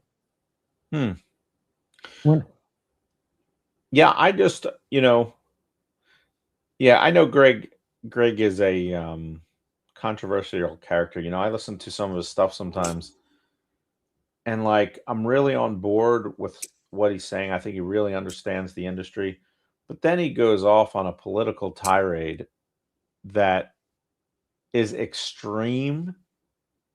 It's a really extreme point of view. And it takes away from the validity of everything he was saying 45 minutes earlier that talks about why the American industry is in the state that it's in. I mean, I agree with you. Those are really good points. But then, if you're on one side of the aisle, it's it's all because of government policy. But I don't actually think that's actually 100% true. It's probably a little bit of each, but I really blame big corporations like Walmart is a big reason why things are not made here. Or we could call them the elite, not the elite companies. Yeah. Walmart said, so these pot holders you make, you're giving them to us for $5. We want them for $2.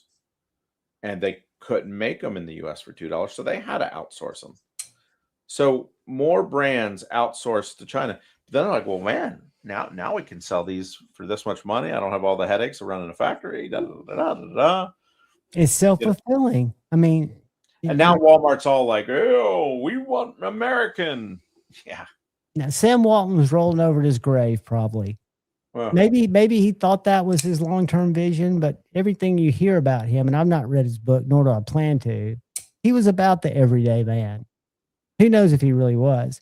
But you're exactly right. And unfortunately, there's only so much money to be spent on knives. And right now it's a buyer's market. So it's hard to get top dollar for knives. But there's still people that, have well-established brands. I've never seen Hinderer drop his prices. He doesn't go up much. I haven't seen Chris Reeves drop his prices. And they don't seem to be selling any less knives. Maybe they are. My understanding is their capacities have kind of gone up. I know Hinderers allegedly have. That's why I hear that you see them in stock more than they used to be. I had a Huffy bike with a USA flag. It was a piece Huffy of crap. Bikes were great. Well, they were junk. But they were, for what we were when I was 8 years old, breaking teeth out, they were awesome. I They got had a the little GT mountain bike. I had a Huffy mountain bike that had a drum brake on it. Very strange. Oh God. This was early days of mountain bikes too. But then I I had got to say that was a fat tail. That was not a shock absorbing rear end. oh yeah, that was rigid. It was all rigid back in those days. And then I got a GT, which was also American made. Oh my gosh, what a difference! Night Huffy, and day. man, they were just so hard to pedal. They were terrible. I mean, yeah. When I did my little mountain biking stint, it was in the late 80s, and Specialized was the brand that, and I wasn't getting the hard rocks. I was getting the rock hoppers, the inexpensive Specialized, but they felt great. I ate it on that bike so many times. It's amazing. I'm still alive. Then I got a bike by a small brand called Barracuda, which was a New York made bike, aluminum frame mountain bike. Then I got a Cannondale, Pennsylvania made. Those are great bikes. Yeah. Light. Yeah. But yeah. Now I have an electric bike from REI. But do you still pedal it some or nah? Some, yeah. But it goes off-road, doesn't it? It's one of the REI off-road bikes. Yeah, it's what they call a cargo bike. I got you. Yeah. But you got to pedal it to get the thing to go. To get it started. But it does it have regenerative power, or once you're out of power, you're pedaling? Once you're out of power, you're pedaling, but it's only assisted. You can't you have to pedal or it doesn't go. But you're not having to like torque on the pedals. You're just keeping them moving. Yeah. It's a lot. Very cool. Yeah. Do you ride alone, or does your fam ride with you? We would ride around like campgrounds when we go camping and stuff. So we're not doing serious riding or anything. Yeah, I learned when I could break a hip pretty easily that mountain biking was over. I've got to kick the skateboard habit, but I still like to get out. And it's just a matter of time before I really break myself up. Yeah. Yeah. I don't get out too much, but I do like that REI bike. I gotta ride it a little more next year. But what kind of range do you get on it? Just roughly. Like, do you know? 15 miles or something. That's plenty, especially around a campground, running errands, doing stuff like that. And it's variable on how much you give it, how much you input. But yeah, it's fun stuff. But yeah, now no bikes are made. There might be like one or two special brands that are made in the U.S., but most of them. And during COVID, mountain bikes went crazy expensive. The sales went through the roof. Bikes in general. And now they're trying to figure out how to. I bet you they got more bikes than they know what to do with. Because the demand was so high. Everybody wanted to be out. I was looking at a bike then, and I didn't even need one or really want one. Yeah. It just seemed like I needed to get out of the house. And I wish at the time I'd bought a one wheel, because I was weighing the one wheel versus the mountain bike. And then my knife addiction got heavy, and I've got enough for a one wheel and 3 mountain bikes in here. Right. I just can't ride any of them. Most so Gary, of you got a big week coming up? No, a typical week. The sound system company had a big job, so I've been dedicating some time from that to that. Those can be monthly week installs, can't they? Or they usually get them knocked out much quicker than that? Because you're doing rough ends and then you're doing finish work. They're usually over many weeks. But this one was a last minute one. And so, yeah, that kept us a little busy. But yeah, I'm hoping. That's still a great business. I remember when we were building houses for about 8 years, we had a couple of guys that did really nice studio rooms, and they seemed to do well, but I never knew what their margins on equipment was, because there was always so much equipment. Is it not? Well. I mean, it's not. It's kind of like a guitar store. It's not a great business model, but it gets me my truck, and and a couple meals here and there. So, and keeps you busy mind where you can think about knives while you're doing other stuff. Yeah. So it's fun. Stupid question. With your like of Martins, do you have a specific genre of music you're into? You know, I do a fair amount of church music, like contemporary Christian Right. church music.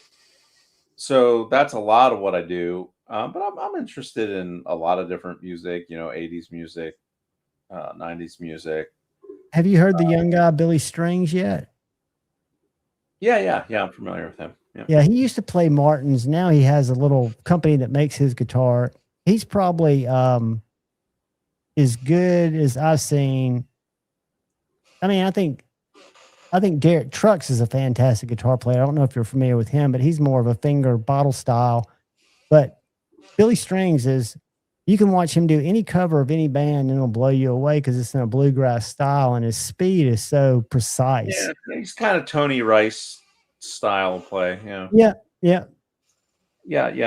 Bluegrass. And bluegrass is not my genre by any stretch, but I was kind of into that Grateful Dead folk music, and Billy Strings picks up a lot of that cover stuff and brings a lot of that to the table. And so how old are you? I am 58 years old. 58. I'm 52. Yeah, you're a young pup. You're a young pup. I quit counting years at 50, but I feel them more. And I also quit caring what other people, I should have learned this a lot sooner, but that my opinion means nothing to other people. I mean, I have to just be me and not worry about what other people think. Kind of turned me cynical, but in a nice way where I just don't pay attention to people as much. Well, we are both Gen Xers. Absolutely. So not giving a crap is what we do. And I think we probably had as good of a time to grow up as any. I'm so glad I was not tethered to a cell phone and I wasn't recording crazy stuff and I was outside playing with friends and not worrying about the crazy. Yeah, we always worried about getting abducted by a child killer because we watched too much TV. But besides that, we were all good. I'm looking at this Starmate knife. It's a little pricey for what it is, in my opinion. Is it Rex or is it just? No, it's just 20 CV with a low saber and G10 scales. How's that 337? You know, there's very little method to the madness, and you would have to think maybe they only produce so many so they can add more for them. I don't know. Well, there's plenty of them available. I'll tell you what. Here's somebody trying to get 650 on eBay. And you can't do it as much on eBay, but I used to do it weekly. I would go into Blade Binge, and I apologize if I've left any of you messages, but I was never rude. But if you were charging more than a knife was worth, I would just let you know that, your knife's priced a little high. Feel a little better. And I've actually bought 3 knives. My Lamia, the guy said, hey, if you'd be comfortable doing business with me directly, I'll get you what I paid table for it. Let's just take it off Blade Binge and do it friends and family. And I took a chance and it worked out great. He wasn't looking to rip my head off. He just has to cover the fees that Blade Binge charges him. I think I have one of these knives, an older one, the Terzula. Really? Yeah. I bought it from a guy at a knife show for like $130. It was like new. There's no telling what that's worth. Yeah. I mean, some people are asking stupid money. But that's because enough people are getting close to that stupid money or they wouldn't ask it. C55 GP. Yeah, I gotta check. See, I think I have one of those. So this this Sprint Run is just sort of a remake of that model. Is what I'm thinking. And what's it called? The Spyderco what?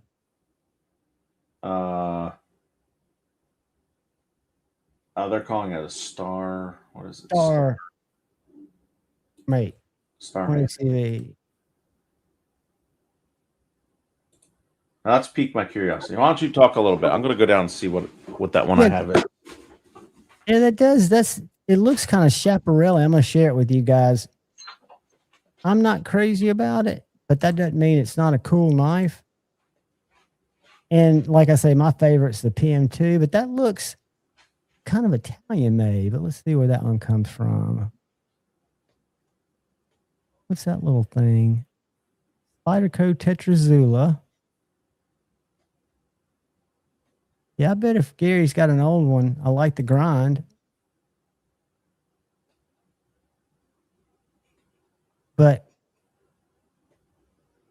$450, and we know that we share. Let's go. I know what we need to do. We need to go to Blade HQ. Let's see what it costs retail.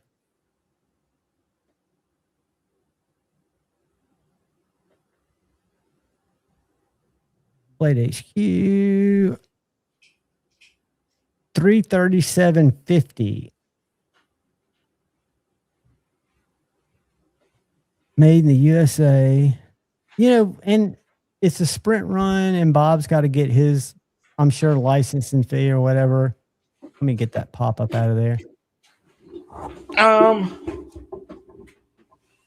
not sure if this is it or not. Oh, let me make this go away.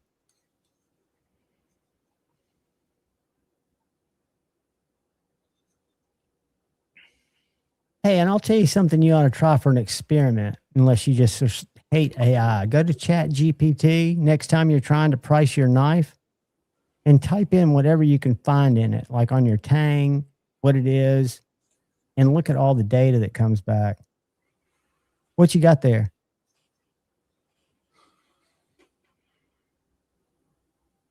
Blade looks just like it. Is it? This is like a magnet lock.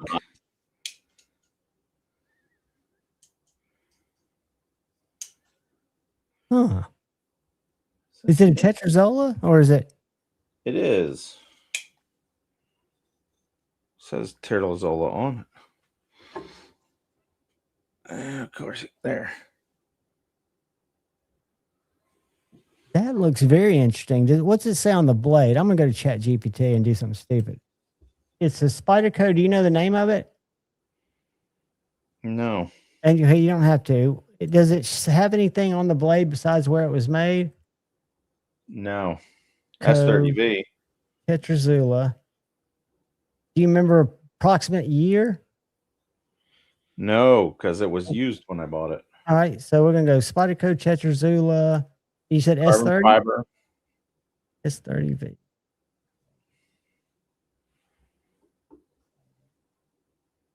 Trying to figure out these expensive ones. And value. Let's see what ChatGPT comes up with. All right. The Spyderco Tetrazula Slip It model C131CFP is a discontinued folding pocket knife designed by famed tactical knife maker Bob Tetrazula in collaboration with the American knife maker Spyderco. It's known for a few distinctive features. S30V. The handle is lightweight carbon fiber. Blade style modified Warncliffe blade. Mechanism slip it design, a non-locking folder that opens and closes using a ball joint pivot system rather than a traditional lock, so it doesn't lock open. Does that sound right? Yep. Let's see what the values are. Typical value. Because this model has been discontinued, it doesn't have a current retail, but you can gauge from recent listings. A used example, 300 recently sold on eBay. Typical listings show in the 200 to 350 plus range for used discontinued pieces like this. MSRP when it was new was $159, but secondary market prices are high due to scarcity. Yeah, I'm doing all right at $139. Well, if yours is in excellent condition, if you have the box and paperwork, you're at $250 to $350. If you don't have that, you're in the $150 to $250. And then condition, of course, is gonna. But look, that looks nice. Yeah, it's like new. It's like new. Well, it's 1:30 here on the East Coast. Gary, thanks for hanging with us, buddy. I appreciate you so much for coming out and being and sharing and answering Shane's questions. And enjoy your week, buddy. And I will send you some pictures of some American folders. We'll try to come up with something. If nothing else, I'll just get your PayPal. Yeah, we'll figure it out. Cool. I do. I'm terrible at syllables and names. Take care, Gary. All right. Have a good one. I appreciate you, buddy.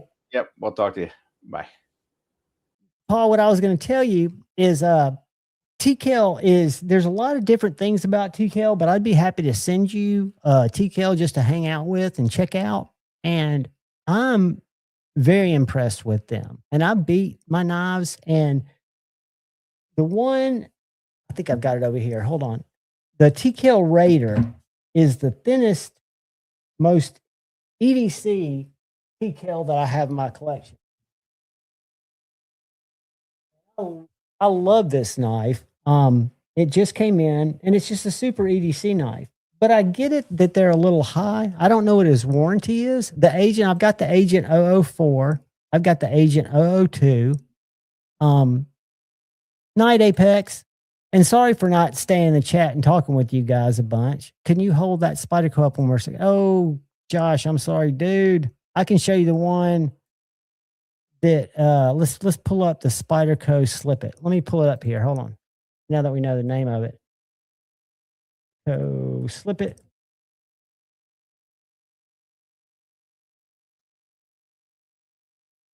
That's something else we can't get. We can't order are the new Salt Series PM2s and PM3s that are all now in MagnaCut. All right. That's not it.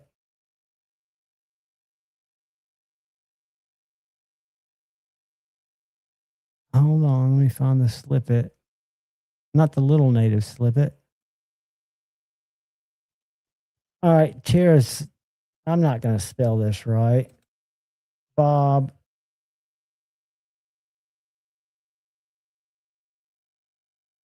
Tetra.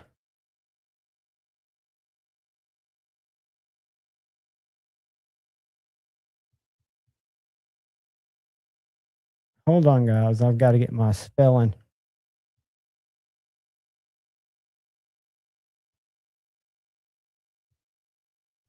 Go.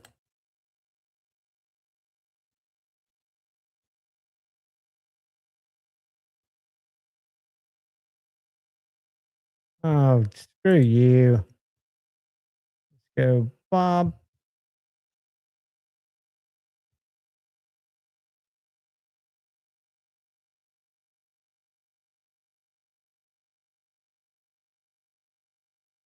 Tetrazula. Slip It.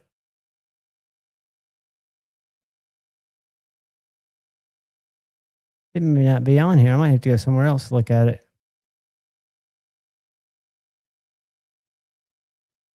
All right.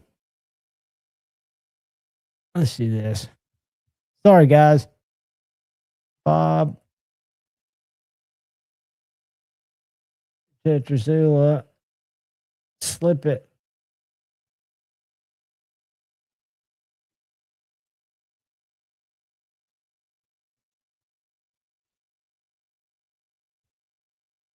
God dog it. I hate one hand typing.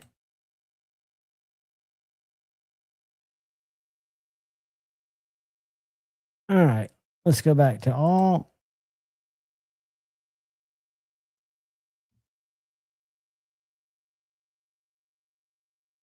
Now his didn't have that.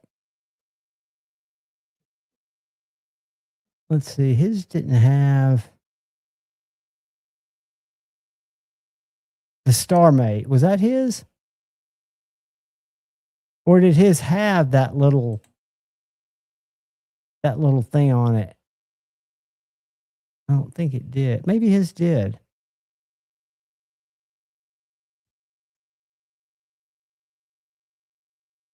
Slip It carbon fiber 114. Out of stock. It's been discontinued. That's the basic one with the carbon fiber. But cool stuff. Very cool stuff. Later, Gary. Night, guys. Yeah, I'll tell you, there were some other expensive knives that I've seen on Blade. Let's go to Blade HQ real quick. I rarely go there, but I was just going through, and they're knife brands that I'm not that familiar with. But it just seems like they're coming up there in price a little bit. And then I've been out of the market a while, so always go to new. Now, I think that Raccoon Topo Slim is a good price, but I don't know what it. Go to new arrivals.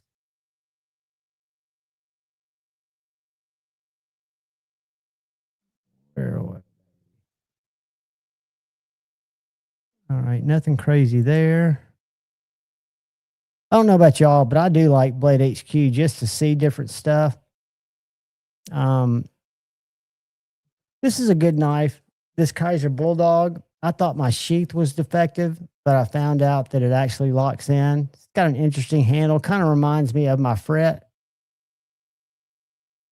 But this little guy, Cole and Kaiser say it's an awesome, the next best EDC knife. I like it, but I'm not thinking it's the next greatest thing personally. I think it's a budget knife. I thought I'd seen some really expensive ones on here today, but maybe not. Maybe I was on like some Chinese ones in the $400 and $500 range. Hold on. Rimat, I want those. Anyways, let's see. Tenable is coming out with the tipper. Guys, I bought the the concept tipper at Blade Show, titanium and S35VN, because it was like 141. Now they've got it. Same Edgy American Blade Works in micarta, and I think Nitro V. Same blade shape. A lot of different colorways. Cool knife. Very cool knife. So under $200 doesn't bother me. Even 300. I was just, and maybe I'm on the wrong page.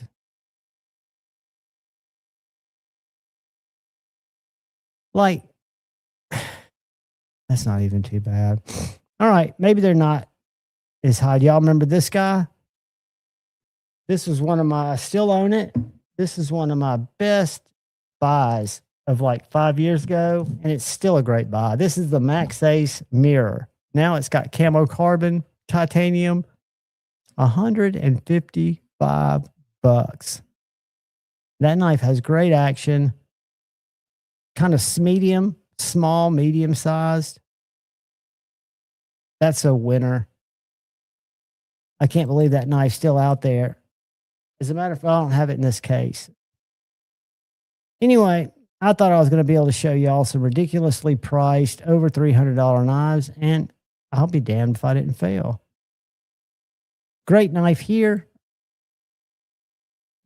Kaiser's Bladesmith series are coming in at under $150. This is S45VN titanium with Ultrex micarta insert. Really good knife. And then they've got the Allure, which is LMAX. So the Gunslinger's $349. That's a little high to me. And I know I love the Gunslinger, but so far it's the highest we've seen. Chavez, $425. Integral with magnetic scales. Not crazy about that, but it's pushing the price. And then you got your McNeese, but those are USA made. And what else we got? Auxiliary manufacturing. Guys, I love this knife. It's so ridiculous. It's so unnecessary. It's $800. It's a single action. You pull this thing back and cock it, and it kicks like a mule, and it will not bounce back. I think it will stick in shit. I could be wrong. But anyway, That's an expensive one that I can understand. Yeah, just knives. Just knives. Giant mouses, kind of gotten over them. This is a great knife. I wouldn't get the semi-serrated, but unlike the regular SOCOM, it's got this great finger choil and it's super thin. And again, maybe it's because it's the button lock, but to me, it's always a knife that I didn't think was comfortable in the automatic, but it seems very comfortable in the frag or in the with the thumb stud. So anyway, what do we got there? Best Tech 323. I mean, it just doesn't strike me as unique enough or to have a name attached to it. I don't know. Knife pricing's kind of gotten weird to me. I just don't understand it as much. Because it doesn't seem consistent across the board. I mean, it seems like some knives are really cheap. Some knives are really high. You know, I mean, I think the Kershaw Bel Air, what a great deal on a USA made folder. This little Vero Engineer Avid 2 liner lock, I'm not interested. And I love Vero, but that little knife doesn't look like a $245 knife to me. Who am I? I'm just a dude whose intentions are good. Oh, Lord, please don't let me be misunderstood. But yeah, guys, that's the little Blade HQ. I was at White Mountain Knives earlier today because I like to go by there, and I was bummed that they didn't have nobody streaming Saturday night. Well, a little, if that doesn't change, I'll go live late. I ain't scared.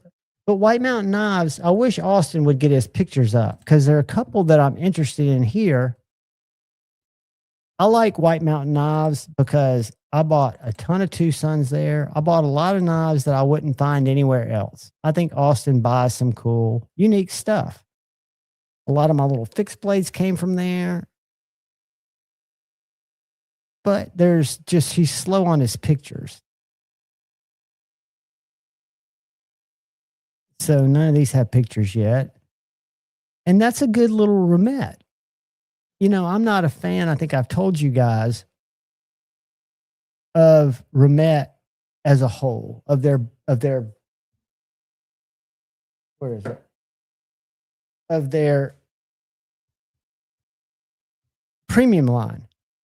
This isn't a premium line. This is a 14C 28N button lock. I can't make it get big, but what I wanted to show you guys is this is a Remet Camel that comes off of Amazon. It's $35 with a $33 coupon. Buy it now. It's got a liner lock that you can use like a regular liner lock.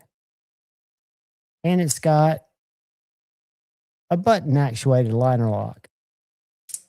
It's got a thumb stud or regular flipper tab. It's 14C, G10, reversible clip. I can get behind this knife. Yeah, it looks just like a basic knife, but it's got good features. Seems to have good blade steel.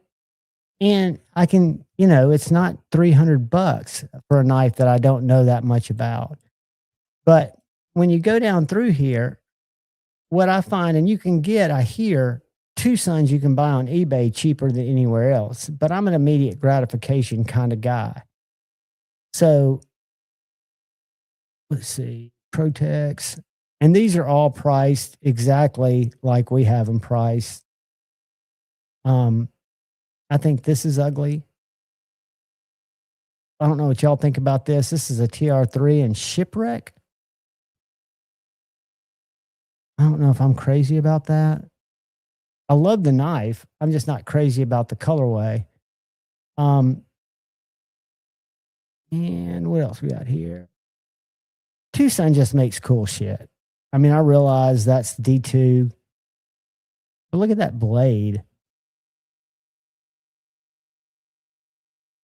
And I can tell you, I only had a couple of Tucsons that I was a little bit disappointed in. Most every Tucson I bought, I really liked. They all turned into giveaways because I wasn't carrying them anymore, but they're good knives. They had good action. They seem to be original designs. And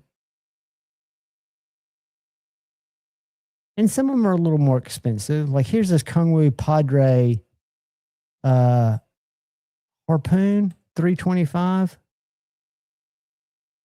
I can't remember. I think my Padre was under. Now this is DLC, but I think my Padre was under 300.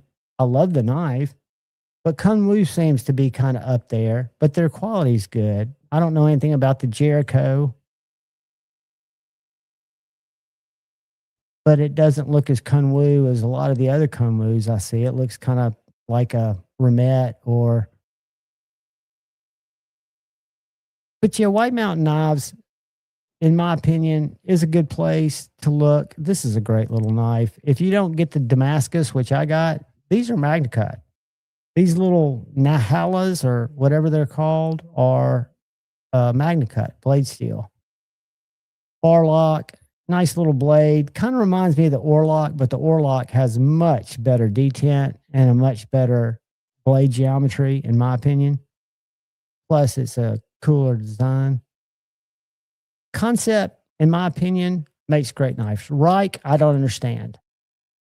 $455. Yeah, it's a cool knife. M398. But it's $30 more than a Hinderer. And sure, it could be more well engineered than a Hinderer, but it's a imported knife. And maybe that's something we all just need to get, or I need to get my head wrapped around, that the times they are changing. Yeah, they got cool stuff here. And again, this to me is high. It shouldn't be. My knife's more expensive than this. My little fret, but it's handmade. This is a Best Tech fixed blade for almost $300. I can't say anything because I've got an Axon fixed blade that 2.5 years ago I paid $245 for, because that's what they were going for, and it had a micarta handle. But yeah, neat knives. And the funny thing is I might bitch about them. I don't understand this either. I remember Knife Dope was very disappointed with his USA one, but I guess this is another imported one. $430, China. Y'all tell me, is this a great knife? I've heard good things about it, but is it over 400 good? I don't know. It looks like a Rosie. Not like a copy, but it looks, similar. But anyway, yeah. Cool knives, a lot of the same stuff. But like this knife right here, I would never be a zero tolerance guy if I didn't work part-time at Knives and More. This automatic and crew wear with a micarta handle and a titanium or a aluminum flip side is amazing. I love this knife. This little automatic right here is freaking awesome. This guy is thin. It's an automatic MagnaCut. It weighs 3.8 ounces. And I'm not a big automatic guy, but it's a cool one. I can say that I like a couple of ZTs very much. Not enough to buy yet, but I might trade for them.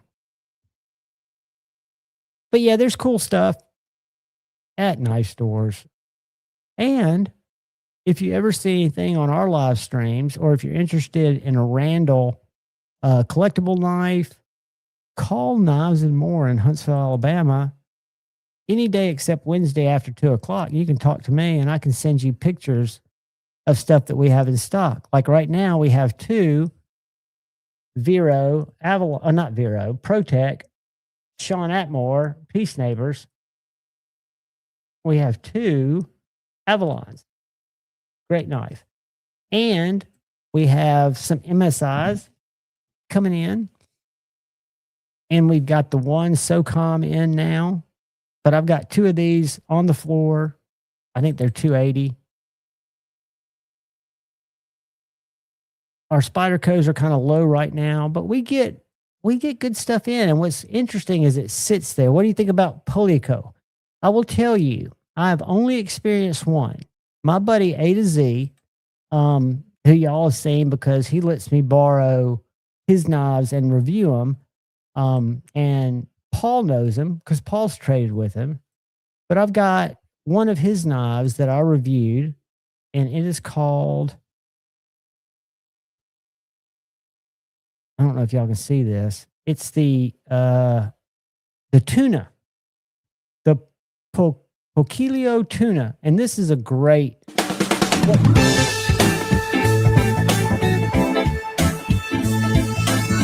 It doesn't have a lot of billboarding, as you'll see. It's no frills, but simple, very well put together. Nice, titanium bodied. So literally, you just find the channel tactfully or tactily vapor on your handle, and it pushes you right to deploy that knife. This pocket clip, secondhand. I don't know what they cost new. Let's see.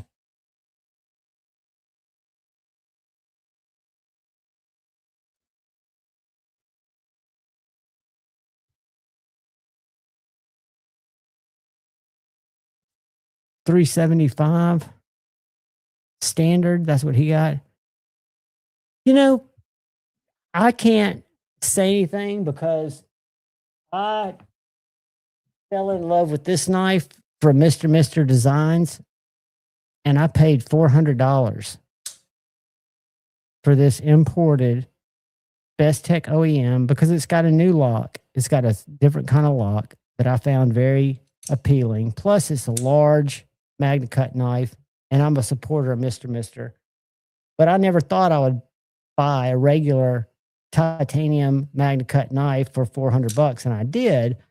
So the Pochilio looks like a very good knife. My buddy A to Z likes it. He seems to think it might be a little short for him, so I might have a chance to own that knife. I would have to trade him something. I don't know if I've got anything he wants, because he's a catch and releaser. But it's a cool one. ZT, Paul, I wish I had my first knives that I collected, and I have my mini Mojito over in the case, were Kershaw's. I had a Kershaw Leak. I had a Kershaw Scallion, a Chive. Never had a ZT. Had the big Kershaw Recurve. I forget what that was called. I liked assisted blades. And then after I got my QSP Penguin, after finding the YouTube knife community, that was my first non-assisted knife. I never went back to assisted, and I just thought of ZT being that kind of brand, and they're not. It's not fair because they make some really nice manuals.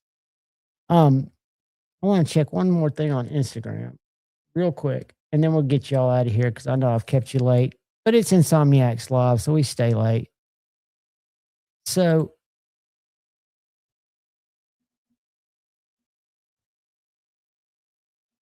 I wanted to take you to North Mountain Blades. This knife, this company is new to me. My buddy A to Z turned me on to them. I've got a couple of knives that I've reviewed from them. Jason Grant's knives made from them. And I bought the Dwyer. I'm about to share them. Y'all aren't looking at anything now. I bought this Dwyer from them. But I have this little knife right here. And one thing about, I don't know if you guys have ever had a North Mountain Blades knife, but I had this little guy. And this little guy is the Moon. And it's a small little front flipper. And my detent ball fell out. And I thought I was going to have to reach out to North Mountain Blades and try to get another cage, see what my options were. And I remembered when I unboxed this knife, it had a little package of hardware. So I went to my box And guys, this knife not only had an extra ball cage, it had extra pivot collars, extra stop pin, extra everything except a pocket clip, extra hardware. And I was able to take this knife apart and put it back together in about 20 minutes. Now, if the detail ball comes out again, I'm screwed, I guess. But they do sell, they noticed it with the Demco too, full hardware kits. I was talking to the guys at Knives and More, and they're like, well, that's so they can get away from their warranty work. You know, I don't know if that's a good thing or not. And I think it is a good thing because it's not always easy to be without your knife or find out where to send it back. And a lot of times we can fix things. There were extra bearings in there. The Tiger Stripe's awesome. I've got 2 of those down there now, Paul. Came out. I did see that, Ronald. And I've got a guy, he won't sell it to me. I'm going to go to Monterey Bay real quick. He's got a slip joint that I'm in love with. This is I think this is the one you're talking about.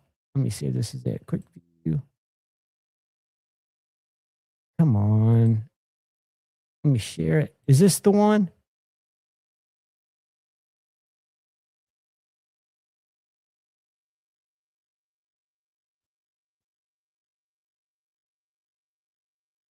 Thought we had better pictures. I'll have to go to their IG. But I think this is a very good looking knife. If that's it. They are showing what can be done. So this guy's got a slip joint. And it's got mother of pearl. And it is gorgeous. This one right here. He has this knife, which I think is made by the same people that make North Mountain blades. But this is a beautiful, well-crafted. It's got a serpentine spine. I don't know if it's got any pictures of the spine. They should. Let's see if they've got it in one of the others. It's got a really nice spine. They do it in a spear point, and they do it in that little clip point. But Monterey Bay's been pushing the envelope. I'm a big Monterey Bay fan. Used to have several of their knives. I've kind of low on them now. I think I've got the turbo. I traded my swayback with pocket metal for a GEC. Not disappointed about that. I love my GEC.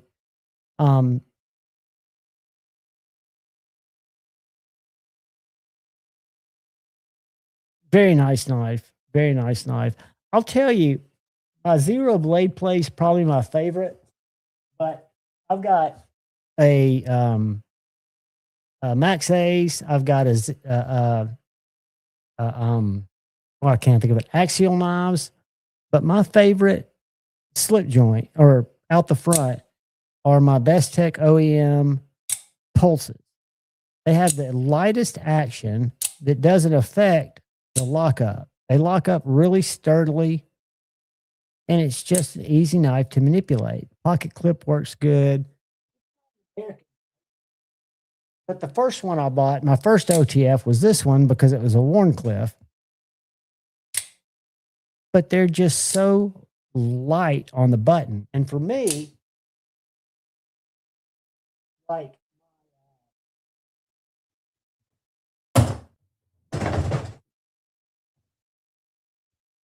my shift, I can push out fine, but I can't pull it back very well. It fatigues my finger. So I've got to give it this, and then I've kind of got to give it that pullback, and it gets to be grueling. With my little Ultratech Gen 3 zero blade play, this thing I could do it with my pinky. And it's got very good jimping on the button. But this is amazing, amazing knife. And I'm not an automatic guy per se, but I really like it. I carry it. It'll be one that I keep. I told you guys, I've got scales coming for this. So there's going to be I'm going to succeed this time. This is taking the spring out and building it on some Flytanium scales. This is my little K390 Dragonfly. When I put the titanium scales on my old ZDP Dragonfly, I carry it now. I love it. And when this one was available, I bought it from Knives and More, sight unseen. Came in, I bought it, and then ordered the scales, and I got paid. Couple things I'll show you. This little guy, I haven't done an individual review on it. I did an unboxing on a group, but this is a CJRB Droma AARPM 9 aluminum G10 budget knife under $60. It's a Dylan Mallory design. Like Dylan's design, it is perfect CJRB. You got Dylan's maker's mark here. Great action liner lock. I think it's every bit the budget knife that I've experienced, even though the Remet at $35 is a winner. What you'll see coming up in the next few days are budget locks or budget knives. If y'all were ever Sheepdog fans, the new Sheepdog BD for top actuated liner lock is amazing. They make it in a more premium version. This is the Amazon version. It's going to be about $45. D2 G10 button activated liner lock. The same Sheepdog. This is about the medium sized Sheepdog detent that we loved when it was a regular liner lock. Love this knife. This knife, it's different. It's cool. It's Kaiser, but it's not, I don't like it as much as the Sheepdog. This is called the Little Roybro or something. And then, where's that other one? This is called the CJRB Lyra. I think it's called the Lyra. And what I love about this knife is it's inexpensive. It's got a very unique shaped blade, very good blade geometry. It is a bar lock. It's small and grippy. And it's designed to cut shit very well. Whoops, as I miss it. That's me, not the knife. But this is under $40 too. So this knife, this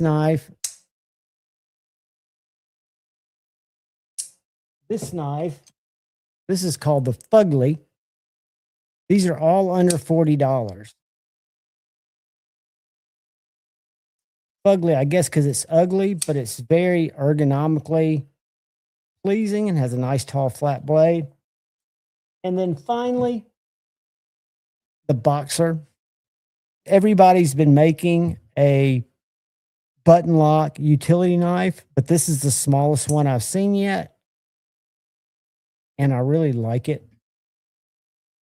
It's a button lock. It's got a toolless blade swap. You just push that little button back. It allows you to pull the blade out.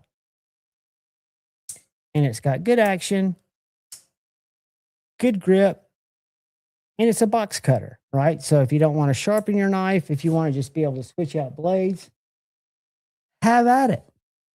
But guys, we've been going for a little while, almost 4 hours. Like Ronald said, hit the thumbs up. I appreciate it when you guys do. It gives me a warm and fuzzy.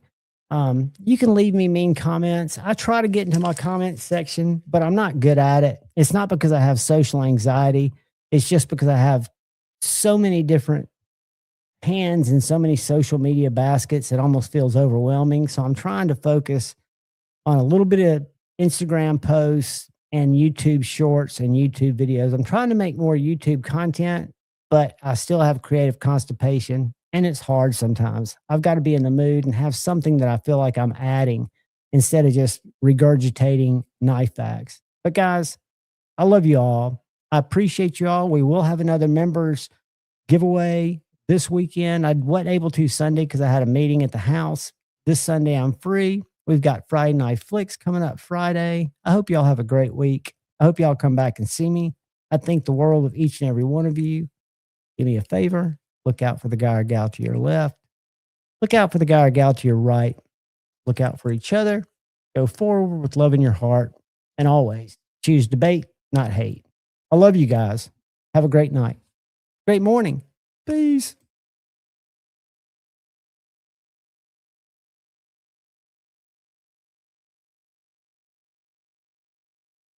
Wrong. Do you know that you're right or wrong?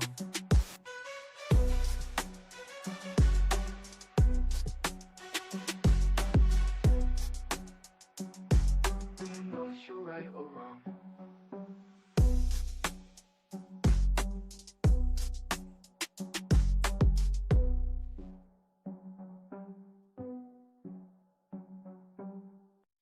The light went out because we only had a little bit, but are you high on cigarettes? Back in my bag, yo. Conscious. ISO. Diamond. Back in my bag and I gotta brag. I do this shit for real. And we was down and we had nothing.